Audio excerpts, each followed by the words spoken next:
Thank you to all. Okay. ఈరోజు మనకి మంచి టాపిక్ అండి. చాలా ఇంట్రెస్ట్‌గా వినాలి. ఇది మన జీవితంలో అందరికీ పనికి వచ్చే టాపిక్. ఇది ఏంటి ఫైనాన్షియల్ ప్లానింగ్. ఎలా మనం ఫైనాన్స్ చేసుకోవాలి? ఎలా ఉండాలి? మన జీవితంలో వృద్ధులు అవుతాం కదా!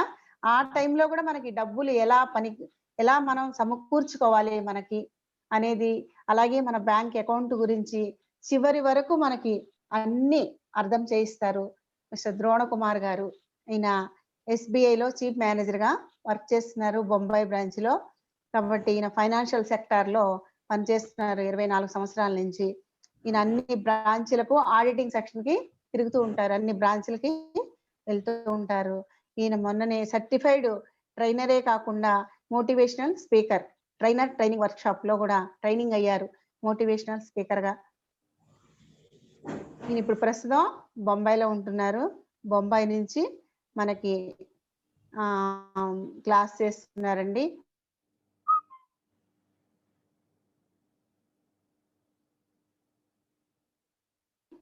ఓకే మై డియర్ ఫ్రెండ్స్, విన్న తర్వాత ఫీడ్‌బ్యాక్ కూడా చక్కగా ఇవ్వాలి. ప్రతి ఒక్కరు రాసుకోవాలి. రాసుకొని చక్కగా అందరూ చెప్పండి. ఇప్పుడు మీరు చెప్తేనే తర్వాత మీకు అలవాటవుతుంది. లేకపోతే రాదు.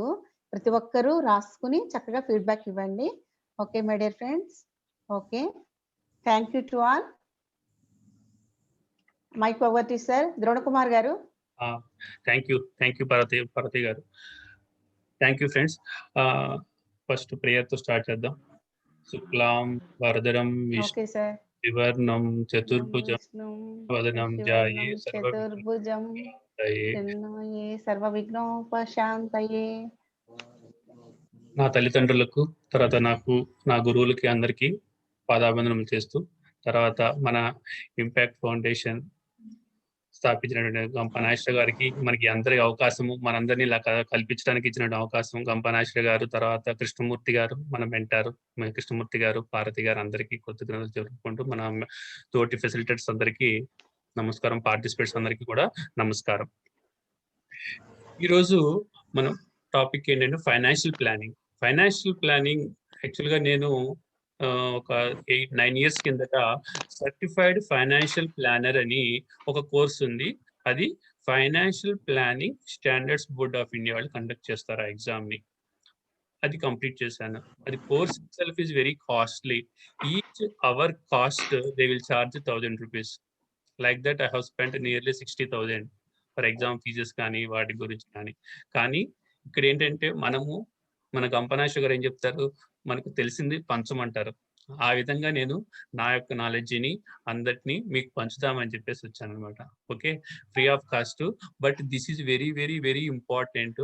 కాబట్టి మీరు నా సలహా ఏంటంటే ఒక పుస్తకం పెన్ను పెట్టుకోండి, చెప్పిన ఇంపార్టెంట్ పాయింట్స్ రాసుకోండి. మీకు ఏదైనా అర్థం కాకపోయినా చివరిలో ఒక 5-10 మినిట్స్ టైం ఇస్తాను, అప్పుడు అడగండి. మధ్యలో ఓకే డిస్టర్బ్ చేయొద్దు. సో దట్ ఏమవుతుందంటే మనకి ఫ్లోలో మధ్యలో డిస్టర్బ్ అవుతూ ఉంటుంది, అనవసరంగా ఇబ్బంది కాకుండా ఉంటుంది. ఓకే సార్ ఈరోజు ఎస్ మేడం. కాదు మేడం, మీరు ఒక్క నిమిషం మీకు అన్మ్యూట్ చేసుకోండి మేడం. ఓకే మాట్లాడండి సార్. ఈరోజు మీరు మీ బ్యాక్గ్రౌండ్ తో మెరిసిపోతున్నారు సార్. చాలా ఎక్సలెంట్ గా ఉన్నారు సార్ ఈరోజు. Thank you. యాక్చువల్గా నేను చాలా నిన్నే బాగుంది. హైదరాబాద్కి వచ్చాను. యాక్చువల్గా అన్ఎక్స్పెక్టెడ్ గా హైదరాబాద్ రమ్మంటే ఇంకా హైదరాబాద్కి వచ్చాను అనమాట. సో నిన్న హైదరాబాద్కి వచ్చాను అనమాట. అంతకు ముందు వరకు ముంబైలో ఉన్నాను. Okay. So friends, this is very important topics మీకు. ఎందుకంటే ఈ జనరల్ గా ఈ టిప్స్ కానీ ఇవన్నీ కానీ ఎవరు మీకు బయట ఇవ్వరు, ఇచ్చినా సరే that will B chargeable. Okay, so కాబట్టి నా సలహా ఏంటంటే మంచిగా రాసుకోండి, it will be useful. Okay, start. Next యాక్చువల్గా నేను ఒక 12 సంవత్సరాలు బ్రాంచ్ మేనేజర్ గా పనిచేశాను. టోటల్ గా 26 సంవత్సరాలు అయింది ఇప్పటిదాకా బ్యాంక్ లో. నేను చేస్తున్నప్పుడు చాలా ఇష్యూస్ వస్తూ ఉంటాయి. ప్రజలతో, పబ్లిక్స్ తో డీలింగ్ చేస్తున్నప్పుడు చాలా ఇష్యూస్ వస్తూ ఉంటాయి. కానీ నేను ఒక చార్ట్ చేస్తున్నప్పుడు, ఒక బ్రాంచ్ లో మేనేజర్ గా చేస్తున్నప్పుడు, ఒక పర్సన్ ఒక 50 లక్షల లోన్ తీసుకున్నాడు. 50 లక్షల లోన్ తీసుకొని, అతనికి ఎంత 42 ఏళ్ళు 40 ఏళ్ళు అంతే అనమాట, అంతే. తర్వాత ఒక రోజున మధ్యాహ్నం 12కి ఇంటికి వెళ్ళాడు. సడన్ గా కొలాప్స్ అయిపోయాడు, చనిపోయాడు. అతనికి చనిపోయేటప్పటికి ఒక భార్య, ఒక కొడుకు ఉన్నాడు. కొడుకు కూడా ఒక 20 ఏళ్ళు ఉంటాయి. కానీ అతనికి ఒక ఫెర్టిలైజర్ షాప్ అన్నమాట వాళ్ళకుంది. ఉండేటప్పటికి అతనికి ఎలా నడపాలో ఇంకా బిజినెస్ అంతా బాగా రాలేదు అతనికి. రాకపోయేటప్పటికి ఎవరైతే ఇతను అప్పులు ఇచ్చారో వాళ్ళెవ్వరు రాలేదు. ఇతనికి ఎవరైతే ఇవ్వాలో వాళ్ళందరూ వచ్చి మాకు డబ్బులివ్వండి, మాకు డబ్బులివ్వండి అని చెప్పేసి తీసేసుకున్నారు. అలాగా అంతే కాకుండా మా దగ్గర బ్యాంక్ లోన్ ఉంది. మేము కూడా 1 నెల, 2 నెలలు అవుతాము. 3 నెలలు గనక కట్టకపోతే వడ్డీ కట్టకపోతే మాకు కూడా రాని బాకీ అయిపోతుంది. మేము కూడా వాళ్ళ వెంట పడ్డాం. చివరికి వాళ్ళేం చేశారంటే, వాళ్ళు ఉన్న ఇల్లుని అమ్మేసుకొని, చివరికి ఏమీ ఇల్లు కూడా లేకుండా అంత కష్టపడ్డారు. ఇవన్నిటికి అంటే మనం కనుక ప్రాపర్‌గా ప్లానింగ్ చేసుకుంటే, ఇలా చివరన ఈయన చనిపోతే, భర్త చనిపోతే, భార్య రోడ్డు మీద ఉండాల్సిన పని అవసరం లేకుండా ఉండేది. ఒకటి ఎగ్జాంపుల్. అంటే మేము మా డ్యూటీ చేస్తున్నాం. కానీ ఆ సిట్యుయేషన్ చూస్తే ఎంత బాధాకరం అనిపిస్తదో. యాక్చువల్‌గా ఆ టైంలో వాళ్ళు ప్రాపర్‌గా ప్లానింగ్ చేసుకున్నట్టయితే చాలా బావుండేది. కానీ చేసుకోకపోవటం వలన, తెలియకపోవటం వలన ఈళ్ళన్నీ ఇష్యూస్ వస్తున్నాయన్నమాట. ఇంకొకటేంటంటే ఒక చాట ఎందుకంటే ఇవన్నీ these are the practical experiences అన్నమాట. ఇంకొక ఇష్యూలో ఒక లేడీ ఉంది. వాళ్ళకి ఇద్దరు కొడుకులున్నాడు. ఇద్దరు కొడుకులుంటే ఒక కొడుకేమో దత్తుకెళ్ళిపోయాడు. ఒక కొడుకు ఇంకొకతను అతనితో పాటు ఉన్నాడు. ఆ దత్తెళ్ళిపోయిన కొడుకు ఆ భార్య పేరు మీద ఒక లోన్ తీసుకున్నారు. బ్యాంక్‌లోకొచ్చి లోన్ తీసుకున్నారు. దానికి ఏం తనఖా పెట్టారంటే, వాళ్ళ మదర్ పేరు మీద ఉన్నటువంటి ఇల్లుని తనఖా పెట్టారు. ఫస్ట్ వీళ్ళెళ్లి మదర్ దగ్గర అడిగారు.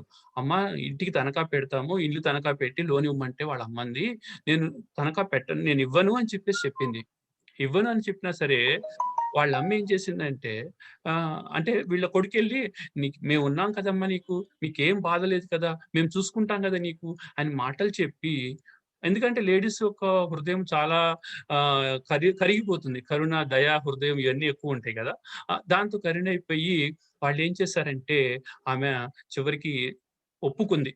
ఆ ఇంటిని తనఖా పెట్టడానికి ఒప్పుకుంది. తనఖా పెట్టారు. పెట్టేసి లోన్ తీసుకున్నారు. ఒక 10,00,000 తీసుకున్నారు. తీసుకున్న తర్వాత వ్యాపారంలో అమ్ముతున్నారు. సరుకొస్తుంది. ఆ డబ్బుల్ని ఆ బిజినెస్‌కి వాడుకోకుండా ఒక కొడుకు, ఇంకో కొడుకు అలాగా ఎవరికి పట్టిన వాళ్ళు డబ్బులు డైవర్షన్ చేసేసారు. లోనేమో రాని బాకీ అయిపోయింది. రాని బాకీ అయినప్పుడు నేను వాళ్ళ ఇంటికి వెళ్లి అడిగాను. అమ్మా! ఇప్పుడు ఇలాగుంది లోను. మరి ఈ లోనయితే కడతలేదు. మరి పిల్లలు నీ ఇల్లయితే నీ పేరు మీద ఉంది కాబట్టి కట్టిచ్చానంటే, సరే సార్ నేను మా పిల్లలతో మాట్లాడి చెప్తానని చెప్పేసి చెప్పింది. సరే అని చెప్పేసి మాట్లాడింది. మాట్లాడింది మళ్ళా 2 రోజుల తర్వాత ఎళ్ళాను. అడిగితే మళ్ళా వాళ్ళు ఇనట్లేదు సార్ అది. వాళ్ళు కడతలేదు. సరే సార్ మీరేం చేసుకుంటారో చేసుకోండి అని చెప్పేసి చెప్పింది. సరే అని చెప్పేసి మేము తర్వాత ఇంకా ఆ ఇల్లుని అమ్మేయటం అయిపోయింది. ఇల్లుని సర్ఫేస్ యాక్షన్‌లో బ్యాంక్ వాళ్ళు స్వాధీనం చేసుకొని ఇల్లు అమ్మేసాము. మా యొక్క 10,00,000 దానికి ఖర్చులు ఒక 2, 3 లక్షలు అయితే 13,00,000 మేము ఖర్చు చేసుకున్నాము. చివరికి ఒక 10,00,000 తీసుకున్నాము. తీసుకెళ్ళి ఆ చెక్ తీసుకెళ్ళి ఆళ్ళకిచ్చాము.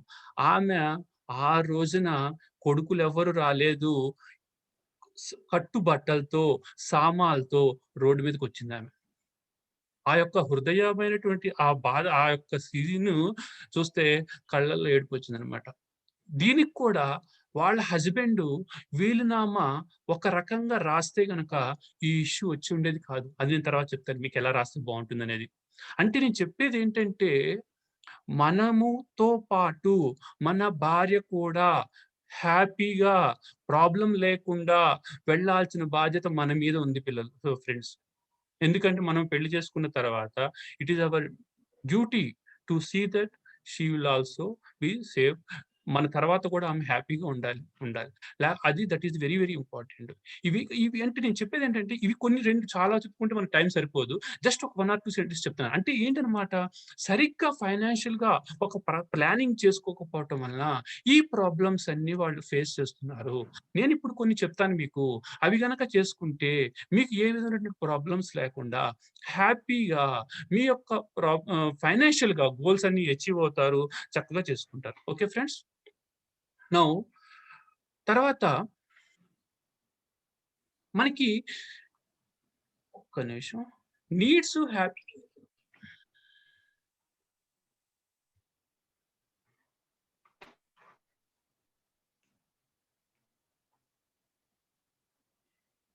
మేడం కనబడుతుందా మేడం?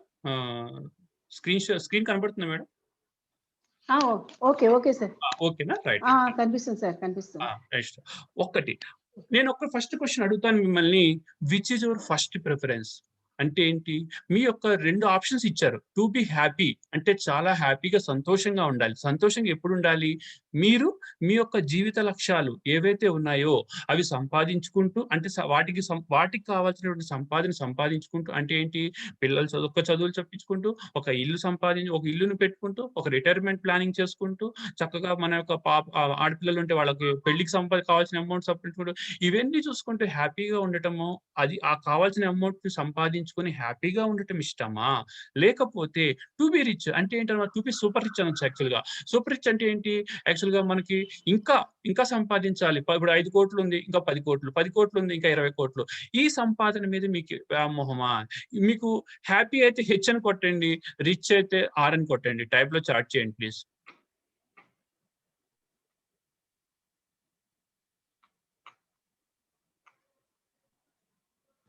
హ్యాపీ అని ఇంట్రెస్ట్ ఉన్నవాళ్ళు హ్యాపీ హెచ్ అని కొట్టండి. రిచ్ ఉన్నవాళ్ళు రిచ్ కొట్టండి. 2 కొడుతున్నారు. హెచ్‌ఆర్ 2 ఉన్నది. Most of them be happy, rich. ఆ! హ్యాపీ, రిచ్ అంటే అది ఇంకా అంటే అక్కడ ఎలా ఉంటుందని చెప్తానక్కడ. రిచ్ అంటే ఏమవుతుందంటే సూపర్ రిచ్ సపోజ్ బాగా డబ్బులున్నాయనుకోండి, మనకి మానసిక ప్రశాంతత అనేది ఇంపార్టెంట్. మనకి దాన్నేమంటారు డబ్బులున్నాయనుకోండి, మరీ డబ్బులెక్కువుంటే కూడా మీకేమవుతుంది తర్వాత ఇన్‌కమ్ టాక్స్ గొడవలని, ఆ గొడవలని, ఈ గొడవలని ఉంటాయి. వాటికన్నా మనకి ఏదైతే కావాలో హ్యాపీగా, పీస్‌ఫుల్‌గా ఉంటూ మన దగ్గర ఉన్న దాంట్లో ఇంకా వేరే వాళ్ళకి సం సం ఇదిచ్చుకుంటూ, డొనేషన్ చేసుకుంటూ, ఏదైనా చేసుకుంటూ ఉంటూ హ్యాపీగా ఉండడం అనేది మన యొక్క భగవంతుడు మనకిక్కడ ఎందుకు పంపించాడంటే నిన్ను 100,00,00,000, 50,00,00,000 సంపాదించుకొని ఎళ్ళిపోమని కాదు. చివరికి వెళ్తూ నువ్వు ఎంత తీసుకెళ్తావు నీ చేత్తో? అలెగ్జాండర్ అనేతను చనిపోయిన తర్వాత వెళ్తూ ఇన్ని దేశాలు కొల్లగొట్టాడు గదా! వెళ్తూ అతనేమంటాడంటే నా చేతులు ఇలా పెట్టి వెయ్యండి సార్ అని అంటాడన్నమాట వాళ్ళని చనిపోయే ముందు. ఎందుకనంటే నేనెళ్ళేటప్పుడు ఏమీ తీసుకెళ్ళటం లేదు అని చెప్పేసి మొత్తం ఈ ప్రపంచానికి తెలియాలి అని చెప్తాడన్నమాట. ఆ విధంగానే మనము ఇంత సంపాదించి చివరికి హ్యాపీగా లేకపోతే ఉపయోగం ఏముందండి? కాబట్టి that is also very important. Next we will see what is the మన నీడ్స్ ఏంటి? ఇప్పుడు సపోజ్ మనకి డబ్బులనేది లిమిటెడ్‌గా ఉంటాయి. లిమిటెడ్‌గా రిసోర్సెస్ అన్నమాట. వాటిని మనము చాలా జాగ్రత్తగా వాడుకోవాలి. అంటే ఏంటన్నమాట, సపోజ్ రిసోర్సెస్ ఆర్ లిమిటెడ్ మన వాంట్స్ అనేవి చాలా ఎక్కువుంటాయి. కోరికలనేవి ఎక్కువుంటాయి. నీడ్స్, వాంట్స్ అని 2 ఉంటాయన్నమాట. నీడ్స్ అనేవి ఏంటంటే మనకి కంపల్సరీగా మనం తీర్చుకోవాలి. మనం ఉండడానికి ఒక ఇల్లు కావాలి, తినటానికి తిండి కావాలి. ఇవన్నీ కంపల్సరీ అన్నమాట. Needs is compulsory. వాంట్స్ వచ్చేటప్పటికి ఏంటంటే అది కంపల్సరీ కాదు. నీకు suppose watch okay. Normal watch okay. అంతేగాని రోలెక్స్ వాచ్ నాకు దానికి ఒక 15,000, 20,000 వాచ్ లేకపోతే నాకు car okay. Maruti cars okay. ఒక 5,00,000, 10,00,000 వస్తుంది. అలా కాదు నాకు 20,00,000, 30,00,000, 50,00,000, ₹1,00,00,000 కారు. ఇవన్నీ ఏంటంటే మనకి డబ్బులు నీతిగా సంపాదించుకుంటే, నిజాయితీగా సంపాదించుకుంటే సంపాదించుకోవచ్చు. బట్ అన్యాయంగా సంపాదించి తర్వాత నీవు వేరే వాళ్ళని చేసుకుంటూ బాధ పెడుతూ నువ్వు సంపాదిస్తే అప్పుడు నీకు ఏం సంతోషం ఉంటుంది? ఆ సంతోషం అనేది మీకు ఉండదనమాట. కాబట్టి మన నీడ్స్ అన్నిటిని సాటిస్ఫై చేసుకుంటూ, వాంట్స్‌లో ఏవైతే ఇంపార్టెంటో వాటిని సాటిస్ఫై చేసుకుంటూ మన జీవితాన్ని కొనసాగించవలసి ఉంటుంది. తర్వాత సేవింగ్స్, ఇన్వెస్ట్‌మెంట్స్ అని 2 వర్డ్స్ ఉంటాయి. సేవింగ్స్ అంటే ఏంటంటే, మనము ఆ డబ్బుల్ని దాచి సేవింగ్ అకౌంట్‌లోనో వీటిలో ఏసుకుంటే మీకు వడ్డీ అనేది చాలా తక్కువొస్తుంది. అదే గనక మీరు గనక ఆ అమౌంట్ తీసుకెళ్ళి ఇన్వెస్ట్‌మెంట్‌లో చేసుకుంటే, ఇన్వెస్ట్‌మెంట్ అంటే ఏంటి? తీసుకొని ఆ డబ్బులు తీసుకొని సపోజ్ బ్యాంక్ ఫిక్స్డ్ డిపాజిట్‌లో పెట్టారు. లేకపోతే తీసుకెళ్ళి మ్యూచువల్ ఫండ్స్‌లో పెట్టుకున్నారు. లేకపోతే వేరే వాటిలో పెట్టుకున్నారు. That will be the investment అన్నమాట. ఇన్వెస్ట్‌మెంట్ చేయటం వల్ల ఏమవుతుందంటే మీకు అమౌంట్ అనేది ఎక్కువగా పెరుగుతా ఉంటుందన్నమాట. Okay friends. Now we will go for Warren Buffett గారు కొన్ని టిప్స్ చెప్పారు. వాటిలో ఏంటంటే, మనము ఎప్పుడైనా సరే ఒక సింగిల్ ఇన్‌కమ్ సోర్స్ మీద డిపెండ్ కాకూడదు. సపోజ్ ఎప్పుడైనా సరే ఇంకొక సెకండ్ సోర్స్ ఆఫ్ ఇన్‌కమ్ చూసుకోవాలి. సపోజ్ మీ సాలరీ ఇన్‌కమ్ ఒక్కటే చూసుకోవాలి. సపోజ్ ఇప్పుడు చూసాం మనము కరోనా వచ్చింది. సపోజ్ కొంతమంది సడెన్‌గా ఉద్యోగాలు తీసేశారు. లేకపోతే అలాంటప్పుడు మనము ఎలాగా సర్వైవ్ అవ్వటానికొస్తుంది? ఫ్యామిలీ ఇప్పుడు ఫస్ట్ తారీఖు రాగానే మనకి నెలకు అద్దెలొస్తాయి. ఇవన్నీ వచ్చేస్తాయి కదా! తర్వాత పాల బిల్లులని ఇవన్నీ వస్తాయి. కాబట్టి మనం ఎప్పుడైనా సరే సరే ఒక ఇన్‌కమ్‌తో పాటు ఇంకో ఇన్‌కమ్ సెకండ్ సోర్స్ అనేది చూసుకోవాలి. తర్వాత స్పెండింగ్ అంటే ఏంటంటే, నీకు అవసరం లేదని చెప్పేసి నువ్వు గనక ఇప్పుడు గనక అక్కర్లేని వస్తువులు గూడా కొంటే, రేపు నీకు అవసరమైన వస్తువులు గూడా నీ ఇంట్లో అవసరమైన వస్తువులు గూడా అమ్ముకోవాల్సిన అవసరం వస్తదనమాట. అర్థమైందా? మీకు అక్కర్లేని వస్తువులు గూడా ఇప్పుడు కొంటే, రేపు ఇంట్లో అవసరమైన వస్తువులు గూడా అమ్ముకోవాల్సిన పరిస్థితొస్తది. కాబట్టి మనకు ఆ వస్తువులు అవసరమైతేనే కొనుక్కోవాలి. మనం జనరల్‌గా ఏంటంటే మాల్‌కెళ్తాం, వాటికెళ్ళాం చూడగానే చాలా అట్రాక్టివ్‌గా కొనాలనిపిస్తుంది. ఓకే. కొనాలనిపిస్తుంది గదా! ఇంటికి రండి. ఒక 1 వీక్ వెయిట్ చేయండి. స్టిల్ మీకు కొనాలనిపిస్తే గనుక వెళ్లి కొనుక్కోండి. అంతేగాని అక్కడేదో కనపడింది కదా! అని చెప్పేసి ఫస్ట్ రోజునే కొనేసుకుంటే తర్వాత మనకి బడ్జెట్ గాని ఇవన్నీ మనకి అలాగా. తర్వాత సేవింగ్స్ అనంటే మనం ఏం చేస్తారంటే చాలా మంది ఏం చేస్తారు, ముందు ఆ నెలంతా ఖర్చు పెట్టేసి మిగిలిన రూ. 1000, 500 తీసుకెళ్ళి దాద్దాం అనుకుంటారు. అలా కాదు దాయాల్సింది. ఫస్ట్ ఏం చేయాలంటే మీరు ఎక్కడెక్కడ ఇన్వెస్ట్ చేయాలి. సపోజ్ ఈ నెల మ్యూచువల్ ఫండ్స్‌లో కట్టాలి. లేకపోతే ఏదైనా గోల్డ్ కొనుక్కోవాలి. ఏదైనా సరే మీ యొక్క ప్లాన్ ఏదైతే ప్లానింగ్ చేసుకుంటారో, ఆ ప్లాన్ చేసుకొని మిగతా డబ్బులు మనం ఖర్చు పెట్టుకోవాలి. అంతేగాని ముందు ఇది చేసుకోకూడదు. తర్వాత never test the depth of the river with both feet. అంటే 2 ఫీట్లు అంటే ఏంటనమాట, మీరు ఒకే దాంట్లో మొత్తము ఇన్వెస్ట్ చేయకూడదు. రిస్క్ అనేది తీసుకోకూడదనమాట. 2 కాళ్ళు ఒకే దాంట్లో పెట్టేసాము. లోపల అక్కడ మురుగుంటుందనుకోండి దిగిపోతాం. కదా! అందుకనే ఎక్కువ పెట్టకూడదనమాట. Do not put all eggs in one basket. అంటే ఏంటనమాట, సపోజ్ మీరు మొత్తం తీసుకెళ్ళి షేర్ మార్కెట్‌లో గాని, మొత్తం తీసుకెళ్ళి మ్యూచువల్ ఫండ్స్‌లో గాని అలా పెట్టారనుకోండి. ఒకవేళ సపోజ్ మొత్తం తీసుకెళ్ళి ఒక ప్రాపర్టీ కొన్నారనుకోండి. అప్పుడు మనకు అవసరమైనప్పుడు ఆ అమౌంట్‌ని అమ్మలేకపోవచ్చు మనము. అమ్మలేనప్పుడు మీకు చాలా కష్టమవుతుంది. కాబట్టి మనం ఏంటంటే, ఆ అమౌంట్‌ని ఏదైనా సరే ఎప్పుడు ఒక దాంట్లో పెట్టుకోకూడదు. కొంత రియల్ ఎస్టేట్‌లో పెట్టుకుంటే పెట్టుకోవచ్చు. కొంత ఫిక్స్డ్ డిపాజిట్‌లో పెట్టుకోవచ్చు. కొంత గోల్డ్‌లో పెట్టుకోవచ్చు. కొంత మ్యూచువల్ ఫండ్స్‌లో ఈక్విటీస్ వాళ్ళు అలా డిఫరెంట్‌గా మనము స్ప్రెడ్ చేసుకుంటూ ఉండాలన్నమాట. Okay. Next what is the definition of financial planning? ఇప్పుడు మనం అసలైన సబ్జెక్ట్‌కి వస్తున్నాం. యాక్చువల్‌గా what is the financial planning అంటే, process of meeting life goals through proper management of your finances. అంటే ఏంటంటే, మీ లైఫ్ గోల్స్ ఏవైతే ఉన్నాయో వాటన్నిటిని మన యొక్క ఫైనాన్సెస్‌ని గనక చక్కగా మేనేజ్ చేసుకుంటే గనక, అప్పుడు మీ యొక్క గోల్స్ అన్నిటిని మీరు అచీవ్ అవుతారు. అంటే ఏంటన్నమాట, లైఫ్ గోల్స్ అంటే మీకు నేను డబ్బులు ఎలా సంపాదించాలని చెప్పటం లేదు. డబ్బులు మీరు సంపాదించారు. వాటిని ఎలా ఇన్వెస్ట్ చేసుకోవాలి? ఎలా ఇన్వెస్ట్ చేసుకొని మీరు మీ యొక్క మీ యొక్క ఏవైతే గోల్స్ ఉంటాయో, ఆ గోల్స్‌ని అచీవ్ అవ్వడానికి ఎలాగో నేను మార్గం చెప్తాననమాట. నెక్స్ట్ తర్వాత what are the life goals? ఎవరికైనా సరే నార్మల్‌గా చూసుకుంటే లైఫ్ గోల్స్ అనేవి ఒక ఇల్లు కొనుక్కోవటం అని ఉంటుంది.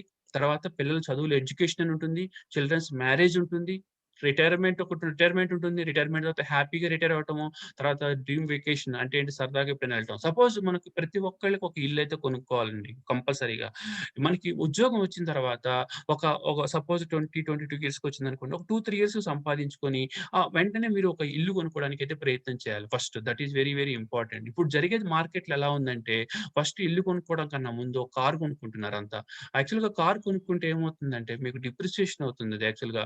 ఇన్వెస్ట్‌మెంట్ అప్పుడు యాక్చువల్‌గా పెరగదనమాట. రేట్ పెరగదు. తర్వాత ఇప్పుడు మీకు ఓలా ఉంది. ఎప్పుడు కావాలంటే అప్పుడు వస్తుందండి. యాక్చువల్‌గా నేను కార్ కొనుక్కున్నాను. అనవసరం అది కారు ప్రెజెంట్‌గా యాక్చువల్‌గా. ఓలా వస్తది. హ్యాపీగా మీకు మెయింటెనెన్స్ ఉండదు. ఏమి ఉండదు. మీకు ఎప్పుడు కావాలంటే అప్పుడు తీసుకెళ్ళొచ్చు, హ్యాపీగా ఉంటది. కాబట్టి ఒక ఇల్లు అనేది కామన్. తర్వాత చిల్డ్రన్స్ ఎడ్యుకేషన్. మనము పిల్లల్ని కన్న తర్వాత it is hour primary responsibility. మన యొక్క బాధ్యత అన్నమాట. వాళ్ళకి కావాల్సినటువంటి చదువుని చెప్పించడానికి, వాళ్ళని కావాల్సిన చదువు చెప్పించి వాళ్ళని పెద్ద చేసి, ఎందుకంటే వాళ్ళెప్పుడు ఫ్యూచర్‌లో పెద్దయిన తర్వాత ఎప్పుడూ చెప్పుకోకూడదు, మా నాన్న చదివించలేదు అనే బాధ్యత చెప్పకూడదనమాట. కాబట్టి మనము చదివించాల్సిన బాధ్యత అయితే మన మీద ఉంటుంది. తల్లిదండ్రుల మీద బాధ్యత ఉంటుంది. వాళ్ళకి కావాలంటే మీరు డబ్బులు దాసుకొని చక్కగా వాళ్ళు ఏం చదువుకుంటారో దాన్ని చూసుకోండి. లేకపోతే వాళ్ళు గనక మీకు గనక లేకపోతే బ్యాంక్‌కి లోన్‌కి వెళ్లి బ్యాంక్ లోన్ తీసుకొని చేసుకోండి. అలాగని చేసుకోవాల్సిందే గాని మీరు చదువుని మట్టుకు వాళ్ళకి ఆపకూడదు. తర్వాత చిల్డ్రన్స్ మ్యారేజ్ ఎస్పెషల్లీ ఆడపిల్లలుంటే వాళ్ళ చదువులు, వాళ్ళ పెళ్ళిళ్ళ కోసం అని చెప్పేసి మ్యారేజ్ కోసం డబ్బు పెట్టుకోవటం, ఇవన్నీ చేసుకోవాలి. రిటైర్మెంట్ ప్లానింగ్ వచ్చేటప్పటికి ప్రతి ఒక్కళ్ళు జనరల్‌గా వాళ్ళ ఏజ్ ఇప్పుడు సపోజ్ 60 ఏళ్ళకి రిటైర్ అయ్యారనంటే గనక ఇంకా అట్‌లీస్ట్ 25 ఇయర్స్ ఉంటారు. ఇక మళ్ళా బతుకుంటారు. ఆ 25 ఇయర్స్‌కి అప్పుడు ఓపిక ఉండదు మనకి. పని చేయాలన్నా పని చేయలేము. అలాంటప్పుడు మనం ఇప్పటి నుంచి దాసుకుంటేనే గనక అప్పుడు మనము ఆ యొక్క రిటైర్మెంట్‌కి అయిన తర్వాత హ్యాపీగా ఉంటాం. లేకపోతే చాలా బాధపడాల్సొస్తుంది. Next dream vacation. ఎప్పుడైనా సరే సరదాగా ఫ్యామిలీతో కానీ, లేకపోతే ఎక్కడికైనా ఎళ్ళాలంటే గనక మీరు చక్కగా కొంత డబ్బు దానికి పెట్టుకుంటే గనక then you can go for that dream vacation. Next యాక్చువల్‌గా మనము ఇప్పుడు మనకి గోల్స్ అని చెప్పుకున్నాము. ఈ గోల్స్ చెప్పుకున్న తర్వాత యాక్చువల్‌గా మనం ఫైనాన్షియల్ ప్లానింగ్ చేసుకోవాలంటే ఏం చేసుకోవాలి అనంటే ఏం చేసుకోవాలంటే ఫస్ట్ ఏం చేయాలంటే మనము మన దగ్గర ఉన్నటువంటి ఇన్ఫర్మేషన్ అంతా కలెక్ట్ చేసుకోవాలి. మన దగ్గర అసెట్స్ ఏంటి? లయబిలిటీస్ ఏంటి? అంటే ఆస్తులేంటి? అప్పులేంటి? తర్వాత ఇన్‌కమ్ ఏంటి? ఎక్స్‌పెన్సెస్ ఏంటి? అంటే ఇన్, ఔట్ అంటే మనకి ఏమొస్తుంది? ఇన్, ఔట్ అంటే ఎక్స్‌పెన్సెస్ అన్నమాట. మనకి ఏం ఖర్చవుతుంది? ఇవన్నీ చూసుకోవాలన్నమాట. ఇవన్నీ చూసుకున్నప్పుడు మనకి ఎగ్జాక్ట్‌గా ఏమొస్తుంది? ఎంతవరకు ఖర్చొస్తుంది? ఇవన్నిటిని ఇవన్నీ ఏంటంటే నేనేదో చెప్పేస్తున్నాను తర్వాత ఇన్నారు మర్చిపోవడం కాదు. ఇవన్నీ ప్రాక్టికల్‌గా మీరు చేసుకోవాలన్నమాట. తర్వాత ఒక 1 అవర్, 2 అవర్స్ కూర్చోవాలి. మీరు రాసుకోవాలి. ఒక 2, 4, 5 పేజీలు పెట్టుకోండి. రాసుకోండి. వైఫ్ అండ్ హస్బెండ్ ఉంటే ఇద్దరు కలవండి. కూర్చోండి. డిస్కస్ చేసుకోండి. డిస్కస్ చేసుకొని ఇది ప్రిపేర్ చేసుకోండి. తర్వాత అనలైజ్ అండ్ అసెస్ మీకు ఇది సపోజ్ ఇది మాకు రాదు సార్ చేయడం అని అనుకుంటే మీకు బయట ఫైనాన్షియల్ ప్లానర్స్ ఇలా చదువుకున్న వాళ్ళు ఉంటారు. వాళ్ళు ప్రిపేర్ చేసి పెడతారు. But they will chargeable. Okay. Next analyse assess financial position. అంటే అప్పుడు మీకేం తెలుస్తుంది అసలు యాక్చువల్‌గా మీరసలు ఎంత అప్పులో ఉన్నారు? లేకపోతే ఎంత ఆస్తుల్లో ఉన్నారు మీకు? మీకు నెలకి ఎంత ఆదాయం మిగులుతుంది మీ చేతికి? అసలు వేటిని మనం తగ్గించుకోగలం? ఇయన్నీ తెలుస్తాయన్నమాట. అప్పుడు మీరు ఫైనాన్షియల్ ప్లానింగ్ చేసుకుంటారు. ఆ ఫైనాన్షియల్ ప్లానింగ్ చేసిన తర్వాత మీరు ఇంప్లిమెంట్ చేసుకోవాలి దాన్ని. తర్వాత ప్రతి సంవత్సరము దాన్ని రివ్యూ చేసుకోవాలి. అంటే ఏంటి సపోజ్ కొత్తగా పెళ్లయింది. మీరు ప్రిపేర్ చేసుకున్నారు. ఒక 1 ఆర్ 2 ఇయర్స్ తర్వాత మీకు బాబు, పాప పుట్టారు. పుట్టిన తర్వాత మళ్ళా వాళ్ళకి చదువుల కోసం గాని, వాళ్ళ పెళ్ళిళ్ళ కోసం గాని మళ్ళా మనం ప్లాన్ చేసుకోవాల్సి ఉంటుంది. అంతేగాని మనం ఫస్ట్ ప్రిపేర్ చేసుకుంది మనం రివ్యూ చేసుకోకపోతే అప్పుడు మళ్ళా మీకు ఎలా కుదురుతుంది? ఇది కుదరదనమాట. కాబట్టి మనం ప్రతి సంవత్సరము మనం ఒక జనవరిలో ఆ టైంలో గనుక పెట్టుకొని ఒక రివ్యూ చేసుకుంటా ఉంటే అప్పుడు మీకేమవుతుందంటే క్లారిటీగా తెలుస్తుంది. నెక్స్ట్ ఫైనాన్షియల్ ప్లానింగ్‌లో దీస్ ఆర్ ది స్టెప్స్ అన్నమాట. ఫస్టు మనము ఎమర్జెన్సీ ఫండ్ అని ఒకటుంటుంది. Emergency fund, insurance planning, investment planning, retirement planning, tax planning, estate planning, happiness fund. These are the 7 steps. Okay. These are the first emergency fund. Emergency ఫండ్‌కెళ్ళేటప్పటికి ఏంటంటే మనకి ప్రతి మనిషికి వాళ్ళకి నెలకి ఎంత ఖర్చవుతుందో చూసి, ఆ నెలకి అయినటువంటి ఖర్చులో 6-12 నెలల ఎక్స్‌పెన్సెస్‌ని తీసి ఒక పక్కన ఏదైనా ఒక బ్యాంక్ ఫిక్స్డ్ డిపాజిట్‌లో గాని, లేకపోతే రికరింగ్ డిపాజిట్‌లో గాని అలా పెట్టుకోండి. దాంతో పాటు మీ నెల నెల కట్టాల్సినటువంటి కిస్తులు గాని, ఎమర్జెన్సీ ఫండ్ అంటే ఏంటంటే, మీకు సపోజ్ ప్రైవేట్ జాబ్స్ గనక అలా ఉంటే గనక మీకు హ్మ్. చెప్పలేము. ఎప్పుడు మీకు ఉద్యోగం ఉంచుతారో, ఎప్పుడు ఉద్యోగం నుంచి సపోజ్ కోవిడ్ వచ్చిందండి. సడెన్‌గా ఉద్యోగం నుంచి తీసేసారు. మీకు ఎమర్జెన్సీ ఫండ్ లేదు. అప్పుడు ఎవరిని అడుగుతారండి డబ్బులు? హ్మ్. కాబట్టి మీరు గనక ఇప్పుడు 3 నెలలు గనక కిస్తీ పట్టకపోతే బ్యాంక్ హౌసింగ్ లోన్ తీసుకుంటే ఒకవేళ హౌసింగ్ లోనోళ్ళొస్తారు. బ్యాంక్ వాళ్ళొస్తారు. తర్వాత మీకు మ్యూచువల్ ఫండ్స్ ఏదైనా ఒక టార్గెట్ కోసం పెట్టుకుంటే అది కట్టకపోతే దానికొస్తారు. కాబట్టి మీరేం చేయాలంటే అట్‌లీస్ట్ మినిమమ్ 6 నెలల నుంచి మీకు మెల్లమెల్లగా 12 నెలల వరకు ఒక ఫండ్ క్రియేట్ చేసుకోవాలి. ఇది బ్యాంక్ మ్యూచువల్ ఫండ్స్ అయితే లిక్విడ్ ఫండ్‌లో అయినా పెట్టుకోవచ్చు. లేదైతే బ్యాంక్ ఫిక్స్డ్ డిపాజిట్స్‌లో అయినా పెట్టుకోవచ్చు. దీనివల్ల మీకేంటంటే ఎమర్జెన్సీలో ఈ ఫండ్‌ని వాడుకోవాలి. మళ్ళా మీకు ఈ వాడుకున్న తర్వాత మీకు ఫండొచ్చిన తర్వాత మీకు మళ్ళా సపోజ్ వాడేసుకున్నారు. మళ్ళా మీకు జాబొస్తుంది గదా! జనరల్‌గా ఒక 6 మంత్స్‌లో జాబొచ్చేస్తుంది గదా! మళ్ళా దీన్ని ఫిల్ చేసేసుకోవాలన్నమాట. దీన్ని ఫిల్ చేసేసుకొని ఉంచుకోవాలి. అంతేగాని అది ఫిల్ చేసుకోకపోతే మళ్ళా అప్పుడు ఇక్కడ మీకు లోటొస్తుంది. Next insurance planning. Insurance planning అనేదేంటంటే మనకి ఇంతకు ముందు చెప్పాను నేను. ఇంతకు ముందు మీకొక ఎగ్జాంపుల్ చెప్పాను. అతను యాక్చువల్‌గా ఏంటంటే బ్యాంక్ లోన్ తీసుకున్నాడు కానీ, ఆ బ్యాంక్ లోన్ తీసుకున్నప్పుడు ఆ బ్యాంక్‌కి లోన్‌కి సరిపడా ఇన్స్యూరెన్స్ తీసుకోలేదతను. అదే అతను చేసిన తప్పనమాట. అతను గనక ఆ లోన్‌కి సరిపడా ఇన్స్యూరెన్స్ మీకు ఒక 50,00,000 లోన్‌కి ఇన్స్యూరెన్స్ హార్డ్‌లీ ఎంతుంటుందండి? మహా అయితే ఒక 30,000, 50,000 పర్ 10 ఇయర్స్. ఒక 5,000 ఎంతో పడుతుంది. 5,000, 6,000 చాలా తక్కువుంటుంది ప్రీమియం. కాబట్టి అది కట్టేసుకుంటే గనక టర్మ్ పాలిసీ అంటారనమాట. అది గనక కట్టుకుంటే అప్పుడు మీకు ఏమి ప్రీమియం పడదు. నెక్స్ట్ ఇప్పుడు ఇన్స్యూరెన్స్ ప్లానింగ్‌లో ఫస్టు ఎన్ని రకాలుంటాయంటే మనము ఇక్కడ అంతా టైం అయితే మనకు లేదు కాబట్టి కొంచెం పైపైన చెప్తాను మీకు. లైఫ్ ఇన్స్యూరెన్స్ అని, హెల్త్ ఇన్స్యూరెన్స్ అని, హోమ్ ఇన్స్యూరెన్స్ అని, మోటార్ ఇన్స్యూరెన్స్ అని 4 టైప్స్ ఉన్నాయి. లైఫ్ ఇన్స్యూరెన్స్ అంటే మన లైఫ్‌కి చేసుకుంటాం అనమాట. హెల్త్ ఇన్స్యూరెన్స్ అంటే ఇప్పుడు సపోజ్ కరోనా వచ్చింది. ఒక్కొక్కళ్ళకి హాస్పిటల్ ఖర్చులు ఎంతెంత అయినాయండి 2,00,000, 3,00,000 అలాగే అవుతుందనమాట. అది హెల్త్ ఇన్సూరెన్స్ చేసుకోండి. హోమ్ ఇన్సూరెన్స్ సపోజ్ మీరు ఒక మంచి ఇల్లు కొనుక్కున్నారు, బాగా చేసుకున్నారు. సపోజ్ ఎప్పుడైనా భూకంపం రావచ్చు, ఏదైనా ఒక ఫైర్ అవ్వచ్చు. అప్పుడు మనం ఏం చేస్తాము? అందుకని చెప్పేసి దానికి కూడా ప్రీమియం చాలా తక్కువ ఉంటుంది. 10 ఏళ్ళకి మీకు హార్డ్‌లీ మీరు తీసుకునే అమౌంట్‌ని బట్టి ఒక 10,000, 15,000 అలా ఉంటుంది. 10 ఏళ్ళకి 15 మీకు గనుక లాంగ్ టర్మ్‌లో తీసుకుంటే మీకు ప్రీమియం చాలా తక్కువ ఉంటుందన్నమాట. అలా తీసుకొని తర్వాత మోటార్ ఇన్సూరెన్స్ మీరు ఏదైనా కారు, వెహికల్ ఉంది. 2 వీలర్ గాని, 4 వీలర్ గాని ఆ ఇన్సూరెన్స్ తీసుకొని ఆ ఇన్సూరెన్స్ చేసుకుంటూ ఉండాలి. సపోజ్ లైఫ్ ఇన్సూరెన్స్ తీసుకున్నప్పుడు మనం ఏం చేయాలంటే చాలా మంది ఓకే. ఇప్పుడు ఒక్కసారి కొన్ని క్వెషన్స్ అడుగుతా నేను. ఇప్పుడు మన దగ్గర కొంతమంది ఉన్నారు గదా! మీరు లైఫ్ ఇన్స్యూరెన్స్ కవరేజ్ మీరు ఎంత తీసుకున్నారు? జస్ట్ చార్ట్ చేయండి అమ్మా కొంచెం. మీరు మీ పేరు మీద లైఫ్ ఇన్స్యూరెన్స్ కవరేజ్ ఎంతుంది?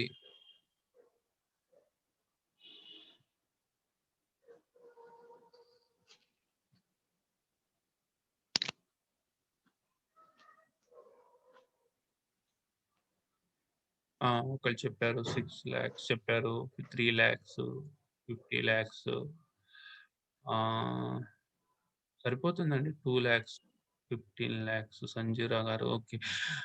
బట్ ఈ is it sufficient to take care of all your needs? That is very important. మనం ఏదో ఇన్సూరెన్స్ తీసుకున్నామంటే ఇన్సూరెన్స్ కాదండి అది. Insurance adequate insurance. కావాల్సినంత సరిపడా ఇన్సూరెన్స్ తీసుకోవాలి. దట్ ఈస్ వెరీ ఇంపార్టెంట్ అన్నమాట. అది గనక తీసుకోకపోతే థాంక్ యూ అండి. ఇప్పుడు కాబట్టి 10,00,000 తీసుకున్నారు. సో, మీరు తీసుకున్న నాకు తెలిసినంత వరకు ఈ అమౌంట్ మీరు ఏదైతే తీసుకున్నారో that is also all are under insured అంటారు. అండర్ ఇన్సూరెన్స్ అంటే మీకు తీసుకోవాల్సిన దానికన్నా ఇన్సూరెన్స్ తక్కువ తీసుకున్నారనమాట. ఎందుకు తక్కువ తీసుకున్నారో నేను చెప్తాను చూడండి. ఎలా కాలిక్యులేషన్ చేసుకోవాలో చెప్తాను చూడండి ఇన్సూరెన్స్ మీరు యాక్చువల్‌గా.